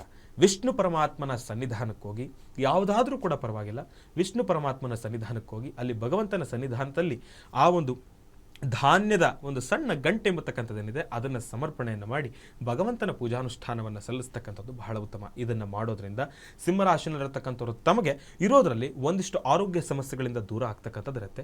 ಆಮೇಲೆ ಎಲ್ಲದಕ್ಕಿಂತ ಹೆಚ್ಚಾಗಿ ತಾವು ಮಾನಸಿಕವಾಗಿ ನೊಂದ್ಕೊಳ್ಳೋದ್ರಿಂದ ಸ್ವಲ್ಪ ದೂರ ಆಗ್ತಕ್ಕಂಥದ್ದಿರುತ್ತೆ. ಏನೇ ಆಗಲಿ ತಾವು ಭಗವಂತನನ್ನು ಪ್ರಾರ್ಥನೆಯನ್ನು ಮಾಡಿ, ಅದರ ಜೊತೆಗೆ ಪಿತೃದೇವತೆಗಳ ಆರಾಧನೆಯನ್ನು ಮಾಡಿ ಜೋಪಾನವಾಗಿರಿ ಅಂತ ನಾನು ಹೇಳ್ತೀನಿ. ಸಿಂಹರಾಶಿನಲ್ಲಿರ್ತಕ್ಕಂಥವ್ರು ಒಳ್ಳೆಯದಾಗಲಿ, ಶುಭವಾಗಲಿ. ರಾಶಿಗಳಲ್ಲಿ ಮುಂದಿನ ರಾಶಿ ಕನ್ಯಾ ರಾಶಿ. ಕನ್ಯಾ ರಾಶಿ ಕನ್ಯಾ ಲಗ್ನ. ಕನ್ಯಾ ಲಗ್ನದಲ್ಲಿರ್ತಕ್ಕಂಥವ್ರು ತಾವು ಇವತ್ತಿನ ದಿವಸ ತಾವು ಸ್ವಲ್ಪ ಜೋಪಾನವಾಗಿರಬೇಕು ಅಂತಲೇ ಹೇಳ್ತೀರಿ. ಅಷ್ಟಾಗಿ ಅಂದುಕೊಂಡಿರ್ತಕ್ಕಂಥ ಎಲ್ಲ ಕೆಲಸಗಳನ್ನು ಕಾರ್ಯಸಿದ್ಧಿಪಡಿಸ್ಕೊಳ್ತಕ್ಕಂಥದ್ದು ಸ್ವಲ್ಪ ಕಷ್ಟಕರನೇ. ಎಲ್ಲೋ ಒಂದು ಕಡೆ ತಾವು ಪ್ರತಿನಿತ್ಯ ಮಾಡ್ತಕ್ಕಂಥ ಕೆಲಸದಲ್ಲಿ ಹೆಚ್ಚು ಕಡಿಮೆ ಆಗ್ತಕ್ಕಂಥದ್ದು ಇರುತ್ತೆ. ಇದೆಲ್ಲದಕ್ಕೂ ಕೂಡ ಗುರುವಿನ ಅನುಗ್ರಹ ಬಹಳ ಮುಖ್ಯ. ಗುರು ಲೇನಿ ವಿದ್ಯೆ ಗುಡ್ಡಿ ವಿದ್ಯೆ ಅಂತ ಹೇಳ್ತಾರೆ. ಅಂತಂದರೆ ಗುರುಗಳ ಅನುಗ್ರಹವಿಲ್ಲದ ವಿದ್ಯೆ, ಗುರುಗಳ ಮಾರ್ಗದರ್ಶನವಿಲ್ಲದ ವಿದ್ಯೆಯನ್ನು ನಾವೇನಾದರೂ ಕಲ್ತಿದ್ದೆ ಆದರೆ ಅದು ಅಷ್ಟಕ್ಕಷ್ಟೇ, ನಾವು ಅದನ್ನು ಕಲ್ತರೂ ವ್ಯರ್ಥ, ವೇಸ್ಟು. ಹಾಗಾಗಿ ತಮ್ಮೆಲ್ಲರಿಗೂ ಕೂಡ ತಿಳಿಸ್ತಕ್ಕಂಥದ್ದಷ್ಟೇ, ಗುರು ಎಂಬತಕ್ಕಂಥ ಒಂದು ಸ್ಥಾನಕ್ಕೆ ವಯಸ್ಸಿನ ತಾರತಮ್ಯ ಇಲ್ಲ. ವಯಸ್ಸಲ್ಲಿ ಚಿಕ್ಕವರನ್ನ ಆಗಿರಲಿ, ದೊಡ್ಡವರನ್ನ ಆಗಿರಲಿ, ಯಾರಾದರೂ ನಿಮಗೆ ಈ ವಿಚಾರವಾಗಿ ನಿಮಗೇನೋ ಅರ್ಥ ಆಗ್ತಾ ಇಲ್ಲ ಅಂತಂದರೆ ಅವರನ್ನು ಕೇಳಿ ಪಡ್ಕೊಳ್ತಕ್ಕಂಥದ್ದು ಬಹಳ ಉತ್ತಮ. ಹಾಗಾಗಿ ಕನ್ಯಾ ರಾಶಿಯಲ್ಲಿರ್ತಕ್ಕಂಥವ್ರು ತಾವು ಇವತ್ತಿನ ದಿವಸ ಸ್ವಲ್ಪ ಜೋಪಾನವಾಗಿರಬೇಕು, ಹುಷಾರಾಗಿರಬೇಕು. ಏನೇ ಒಂದು ಕೆಲಸವನ್ನು ಮಾಡೋದಾದ್ರೂ ಕೂಡ ಪಕ್ಕದಲ್ಲಿರ್ತಕ್ಕಂಥವ್ರಾಗಲಿ, ಅದನ್ನು ತಿಳಿದಿರ್ತಕ್ಕಂಥವ್ರಾಗಲಿ, ಅವರ ಜೊತೆ ಒಂದಿಷ್ಟು ಚರ್ಚೆಯನ್ನು ಮಾಡಿ, ತರ್ಕವನ್ನು ಮಾಡಿ, ಅವರು ಕೊಡ್ತಕ್ಕಂಥ ಒಂದಿಷ್ಟು ಗುಪ್ತ ಮಾರ್ಗದರ್ಶನಗಳನ್ನು ಅನುಸರಿಸ್ಕೊಂಡು ತಾವು ಮುಂದುವರೆದಿದೆ ಆದರೆ ಕನ್ಯಾ ರಾಶಿಯಲ್ಲಿರ್ತಕ್ಕಂಥವ್ರು ತಾವು ಇರೋದರಲ್ಲಿ ಒಂದಿಷ್ಟು ಚೇತರಿಸ್ಕೊಳ್ತೀರಿ. ಹಾಗಾಗಿ ತಾವು ಗುರುಗಳನ್ನು ಪ್ರಾರ್ಥನೆಯನ್ನು ಮಾಡಿ, ಯಾವುದಾದ್ರೂ ಗುರುಗಳ ಸನ್ನಿಧಾನಕ್ಕೆ ಹೋಗಿ ಬನ್ನಿ. ಬಾಬಾರವರ ಸನ್ನಿಧಾನ ಆಗಿರ್ಬೋದು, ರಾಯರ ಸನ್ನಿಧಾನ ಆಗಿರ್ಬೋದು, ಗುರುಗಳ ಸನ್ನಿಧಾನಕ್ಕೆ ಹೋಗಿ ಬಂದು ಭಗವಂತನನ್ನ ಪ್ರಾರ್ಥನೆಯನ್ನು ಮಾಡಿದ್ದೆ ಆದರೆ, ನಿಮ್ಮ ಪಿತೃದೇವತೆಗಳ ಅನುಗ್ರಹವನ್ನು ಪಡ್ಕೊಂಡಿದ್ದೆ ಆದರೆ ಮತ್ತಷ್ಟು ಕೆಲಸಗಳನ್ನು ಖಂಡಿತ ಸಿದ್ಧಪಡಿಸ್ಕೊಳ್ತೀರಿ. ರಾಶಿಗಳಲ್ಲಿ ಮೊದಲನೇ ರಾಶಿ ತುಲಾರಾಶಿ. ತುಲಾರಾಶಿ ತುಲಾಲಗ್ನ. ತುಲಾರಾಶಿ ತುಲಾಲಗ್ನದಲ್ಲಿರ್ತಕ್ಕಂಥವ್ರಿಗೆ ತಮಗೆ ಇವತ್ತಿನ ದಿವಸ ಬಹಳ ಚೆನ್ನಾಗಿದೆ. ಅಂದುಕೊಂಡಿರ್ತಕ್ಕಂಥ ಕೆಲಸಗಳನ್ನು ಖಂಡಿತ ಸಿದ್ಧಪಡಿಸ್ಕೊಳ್ತೀರಿ. ಭಗವಂತನ ಅನುಗ್ರಹ ನಿಮಗಿದೆ. ಇರೋದ್ರಲ್ಲಿ ಇವತ್ತಿನ ದಿವಸ ತಾವು ಒಂದಿಷ್ಟು ಕೆಲಸಗಳನ್ನು ಹೆಚ್ಚಾಗಿ ಸಿದ್ಧಪಡಿಸ್ಕೊಳ್ತೀರಿ. ಇಷ್ಟು ದಿವಸ ತಾವು ಸತತವಾಗಿ ಕಷ್ಟಪಟ್ಟು ಯಾವುದೋ ಒಂದು ವಿಚಾರವನ್ನು ಮನಸ್ಸಿನಲ್ಲಿ ಇಟ್ಕೊಂಡಿರ್ತೀರಿ. ಆ ಒಂದು ವಿಚಾರವಾಗಿ ನಿಮ್ಮ ಮನಸ್ಸಿಗೆ ಒಂದಿಷ್ಟು ಸಮಾಧಾನ ಸಿಗ್ತಕ್ಕಂಥದ್ದಾಗಿರ್ಬೋದು, ಇಲ್ಲಾಂತಂದರೆ ಮಾಡ್ತಕ್ಕಂಥ ಕೆಲಸದಲ್ಲಿ ಒಂದಿಷ್ಟು ಉನ್ನತ ಸ್ಥಾನಕ್ಕೆ ಹೋಗ್ತಕ್ಕಂಥದ್ದಾಗಿರ್ಬೋದು. ಇದೆಲ್ಲ ವಿಚಾರದಲ್ಲೂ ಕೂಡ ಒಂದಿಷ್ಟು ಸಿಹಿ ಸುದ್ದಿಯನ್ನು ತುಲಾರಾಶಿನಲ್ಲಿರ್ತಕ್ಕಂಥವ್ರು ತಾವು ಖಂಡಿತ ಪಡ್ಕೊಳ್ತೀರಿ. ನಿಮಗೆ ಭಗವಂತನ ಸಂಪೂರ್ಣ ಕೃಪಾಶೀರ್ವಾದ ಇದೆ. ಜೊತೆಯಲ್ಲಿ ಮಹಾಲಯ ಅಮಾವಾಸ್ಯೆ, ಅದರ ಜೊತೆಗೆ ತಾವು ತಮ್ಮ ಕೆಲಸಗಳು ಆಗತ್ತೆ, ನಿಮ್ಮ ದಿನ ಚೆನ್ನಾಗಿದೆ, ನಿಮಗೆ ಇವತ್ತಿನ ದಿವಸ ಸಮಯ ಚೆನ್ನಾಗಿದೆ ಅಂತ ನಾನು ಎಷ್ಟೇ ಹೇಳಿದ್ರು ತಾವು ಇವತ್ತಿನ ದಿವಸ ಗ್ರಹಣ ಇರುವ ಕಾರಣದಿಂದ ಸ್ವಲ್ಪ ತಗ್ಗಿ ಬಗ್ಗೆ ನಡೀತಕ್ಕಂಥದ್ದು ಬಹಳ ಉತ್ತಮ. ಆದಷ್ಟು ಜೋಪಾನವಾಗಿರಿ. ಭಗವಂತನನ್ನ ಪೂಜಾನುಷ್ಠಾನವನ್ನು ಜಾಸ್ತಿ ಮಾಡಿ, ಭಗವಂತನ ಪೂಜಾನುಷ್ಠಾನ ಜೊತೆಗೆ ನಿಮ್ಮ ಪಿತೃದೇವತೆಗಳನ್ನು ಸ್ಮರಿಸ್ತಕ್ಕಂಥದ್ದನ್ನು ಕೂಡ ಜಾಸ್ತಿ ಮಾಡೋದ್ರಿಂದ ತುಲಾರಾಶಿನಲ್ಲಿರ್ತಕ್ಕಂಥವ್ರು ತಾವು ಮತ್ತಷ್ಟು ಫಲಾಫಲಗಳನ್ನು ಖಂಡಿತ ಕಾರ್ಯಸಿದ್ಧಪಡಿಸ್ಕೊಳ್ತೀರಿ. ಒಳ್ಳೆಯದಾಗಲಿ, ಶುಭವಾಗಲಿ. ರಾಶಿಗಳಲ್ಲಿ ಮುಂದಿನ ರಾಶಿ ವೃಶ್ಚಿಕ ರಾಶಿ. ವೃಶ್ಚಿಕ ರಾಶಿ ವೃಶ್ಚಿಕ ಲಗ್ನ.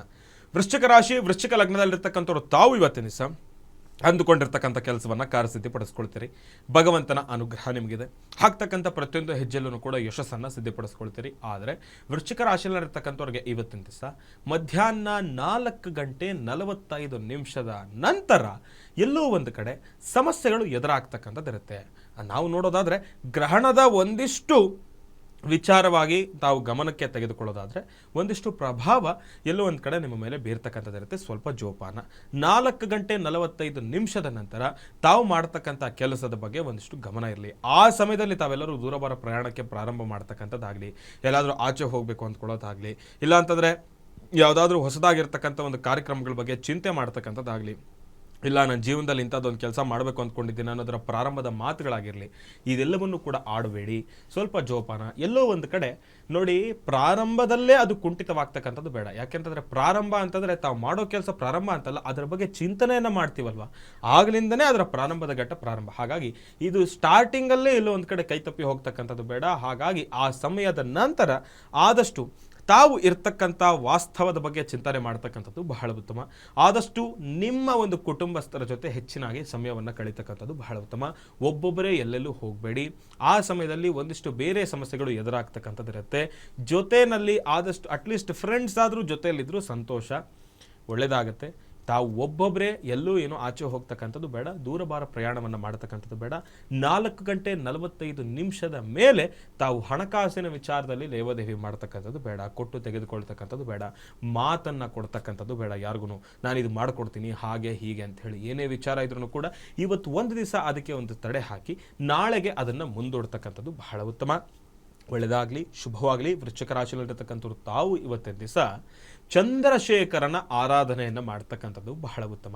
ಭಗವಂತ ಶಿವನ ಸಾನ್ನಿಧ್ಯಕ್ಕೆ ಹೋಗಿ ಶ್ವೇತವರ್ಣದಲ್ಲಿರ್ತಕ್ಕಂಥ ಪುಷ್ಪ, ಸುಗಂಧರಾಜ ಆಗಿರ್ಬೋದು, ಮಲ್ಲಿಗೆ ಆಗಿರ್ಬೋದು, ಯಾವುದಾದ್ರೂ ಪುಷ್ಪವನ್ನು ಭಗವಂತನಿಗೆ ಸಮರ್ಪಣೆಯನ್ನು ಮಾಡಿ ಚಂದ್ರಶೇಖರನ ಆರಾಧನೆಯನ್ನು ಮಾಡಿ, ಶಿವನ ಸನ್ನಿಧಾನದಲ್ಲಿ ವಿಭೂತಿ ಇದ್ದೇ ಇರುತ್ತೆ. ಆದರೆ ಅದಲ್ಲ, ತಾವು ಬಾಯಿ ಬಿಟ್ಟು ಅಲ್ಲಿರ್ತಕ್ಕಂಥ ಅರ್ಚಕರ ಹತ್ರ ಕೇಳಿ ಒಂದಿಷ್ಟು ವಿಭೂತಿ ಪ್ರಸಾದ ಕೊಡಿ ಅಂತ ಹೇಳಿ ಬಾಯಿ ಬಿಟ್ಟು ಕೇಳಿ ಇಸ್ಕೊಂಡು ಅದನ್ನು ತಮ್ಮ ಲಲಾಟದಲ್ಲಿ ಧರಿಸ್ತಕ್ಕಂಥದ್ದು ಬಹಳ ಉತ್ತಮ. ಅದನ್ನು ಮಾಡೋದ್ರಿಂದ ಮತ್ತಷ್ಟು ಫಲಾಫಲಗಳನ್ನು ಖಂಡಿತ ಸಿದ್ಧಪಡಿಸ್ಕೊಳ್ತೀರಿ. ಇರ್ತಕ್ಕಂಥ ಸಮಸ್ಯೆಗಳಿಂದ ಕಿಂಚಿತ್ತು ದೂರ ಬರ್ತೀರಿ. ಒಳ್ಳೆಯದಾಗಲಿ, ಶುಭವಾಗಲಿ. ರಾಶಿಗಳಲ್ಲಿ ಮುಂದಿನ ರಾಶಿ ಧನುರ್ ರಾಶಿ. ಧನುರ್ರಾಶಿ ಧನುರ್ಲಗ್ನದಲ್ಲಿರ್ತಕ್ಕಂಥವ್ರು ತಾವು ಇವತ್ತಿನ ದಿವಸ ಸ್ವಲ್ಪ ಜೋಪಾನ. ಹಾಕ್ತಕ್ಕಂಥ ಹೆಜ್ಜೆಯಲ್ಲಿ ಎಡುವತಕ್ಕಂಥದ್ದಿರುತ್ತೆ, ಸ್ವಲ್ಪ ಸಮಸ್ಯೆಗಳು ಎದುರಾಗ್ತಕ್ಕಂಥದ್ದಿರುತ್ತೆ. ಎಲ್ಲೋ ಒಂದು ಕಡೆ ಇವತ್ತಿನ ದಿವಸ ತಾವು ದೂರವಾರ ಪ್ರಯಾಣವನ್ನು ಮಾಡ್ತಕ್ಕಂಥದ್ದಾಗಲಿ, ಭೂಮಿಗೆ ಸಂಬಂಧಪಟ್ಟಿರ್ತಕ್ಕಂಥ ವಿಚಾರದಲ್ಲಿ ಲೇವಾದೇವಿ ಮಾಡ್ತಕ್ಕಂಥದ್ದಾಗಲಿ, ಇದೆಲ್ಲವನ್ನು ಕೂಡ ನಾವು ಪಕ್ಕದಲ್ಲಿಟ್ಟರೆ ಎಲ್ಲೋ ಒಂದು ಕಡೆ ತಮಗೆ ನಂಬಿಕೆಗೆ ಎಲ್ಲೋ ಒಂದು ಕಡೆ ದ್ರೋಹ ಆಗ್ತಕ್ಕಂಥದ್ದು ಇರುತ್ತೆ.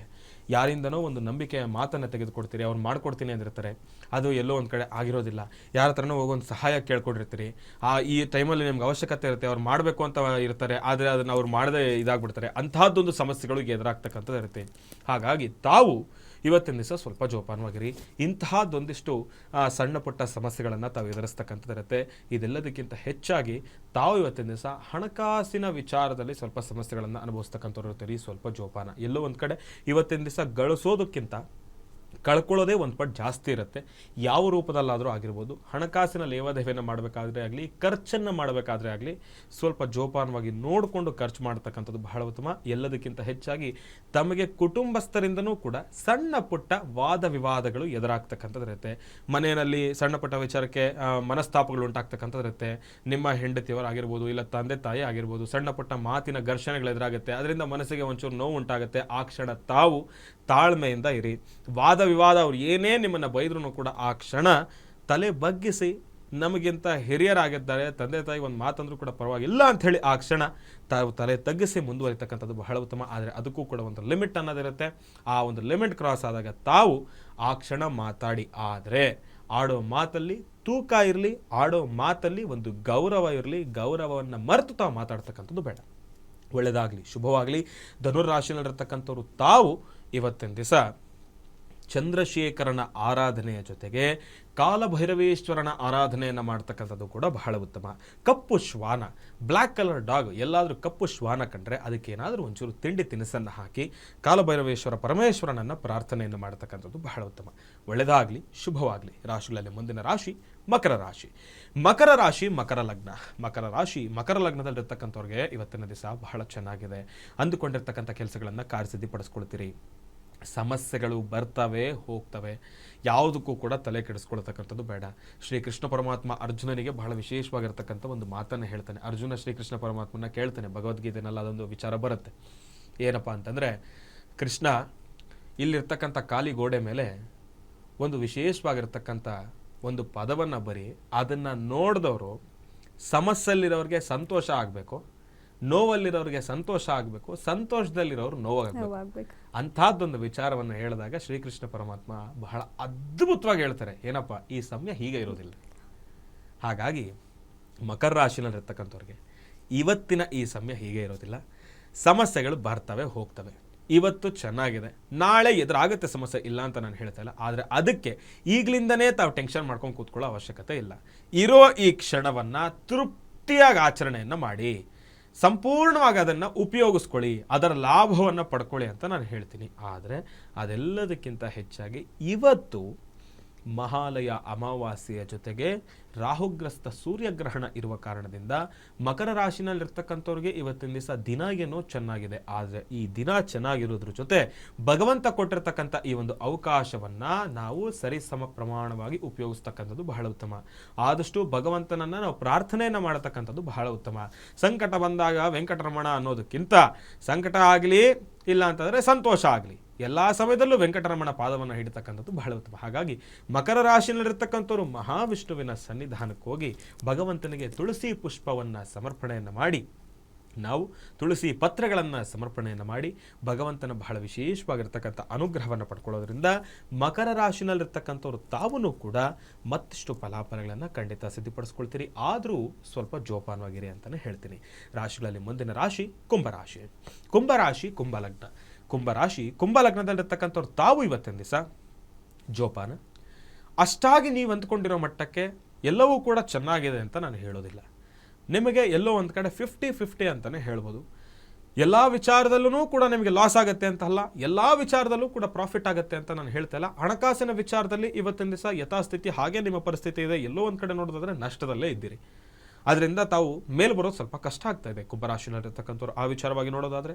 ಇನ್ನು ತಮ್ಮ ಕೆಲಸದ ವಿಚಾರವಾಗಿ ನೋಡೋದಾದರೆ ಮೇಲೂ ಇಲ್ಲ, ಈ ಕಡೆ ಕೆಳಗೂ ಇಲ್ಲ, ಮಧ್ಯಭಾಗದಲ್ಲಿ ಯಥಾಸ್ಥಿತಿ ಹೇಗೆ ನಡೀತಾ ಇದೆಯೋ ಹಾಗೆ ನಡೀತದೆ. ತಮ್ಮ ಮನಸ್ಸಿನಲ್ಲಿ ಒಂದು ಆಸೆ ಇದೆ, ಏನಾದರೂ ಒಂದು ಬದಲಾವಣೆಯನ್ನು ತರಬೇಕು ಅಂತ ಹೇಳಿ ನಿಮ್ಮ ಮನಸ್ಸಲ್ಲಿ ಒಂದು ಮಹತ್ವವಾದ ಆಸೆ ಇದೆ. ಆದರೆ ಬದಲಾವಣೆ ಆಗಬೇಕು, ನಾನಿಲ್ಲ ಅಂತಲ್ಲ, ಆದರೆ ನಿಮ್ಮ ಬದಲಾವಣೆಯ ಆ ಒಂದು ಕ್ರಮಕ್ಕೆ ಈಗ ಪ್ರಶಸ್ತವಾಗಿರ್ತಕ್ಕಂಥ ಸಮಯ ಅಲ್ಲ. ಅದರ ಬದಲಾವಣೆಗೆ ಯಾವುದೇ ರೀತಿ ಮುಂದುವರಿತಕ್ಕಂಥದ್ದು ಬೇಡ. ಯಥಾಸ್ಥಿತಿ ಹೇಗೆ ನಡೀತಾ ಇದೆಯೋ ಹಾಗೆ ಅದನ್ನು ಮುಂದುವರಿಸ್ಕೊಂಡು ಹೋಗ್ತಕ್ಕಂಥದ್ದು ಬಹಳ ಉತ್ತಮ ಕುಂಭರಾಶಿನಲ್ಲಿರ್ತಕ್ಕಂಥವ್ರು. ಜೊತೆಗೆ ದೂರಭಾರ ಪ್ರಯಾಣ ಬೇಡ.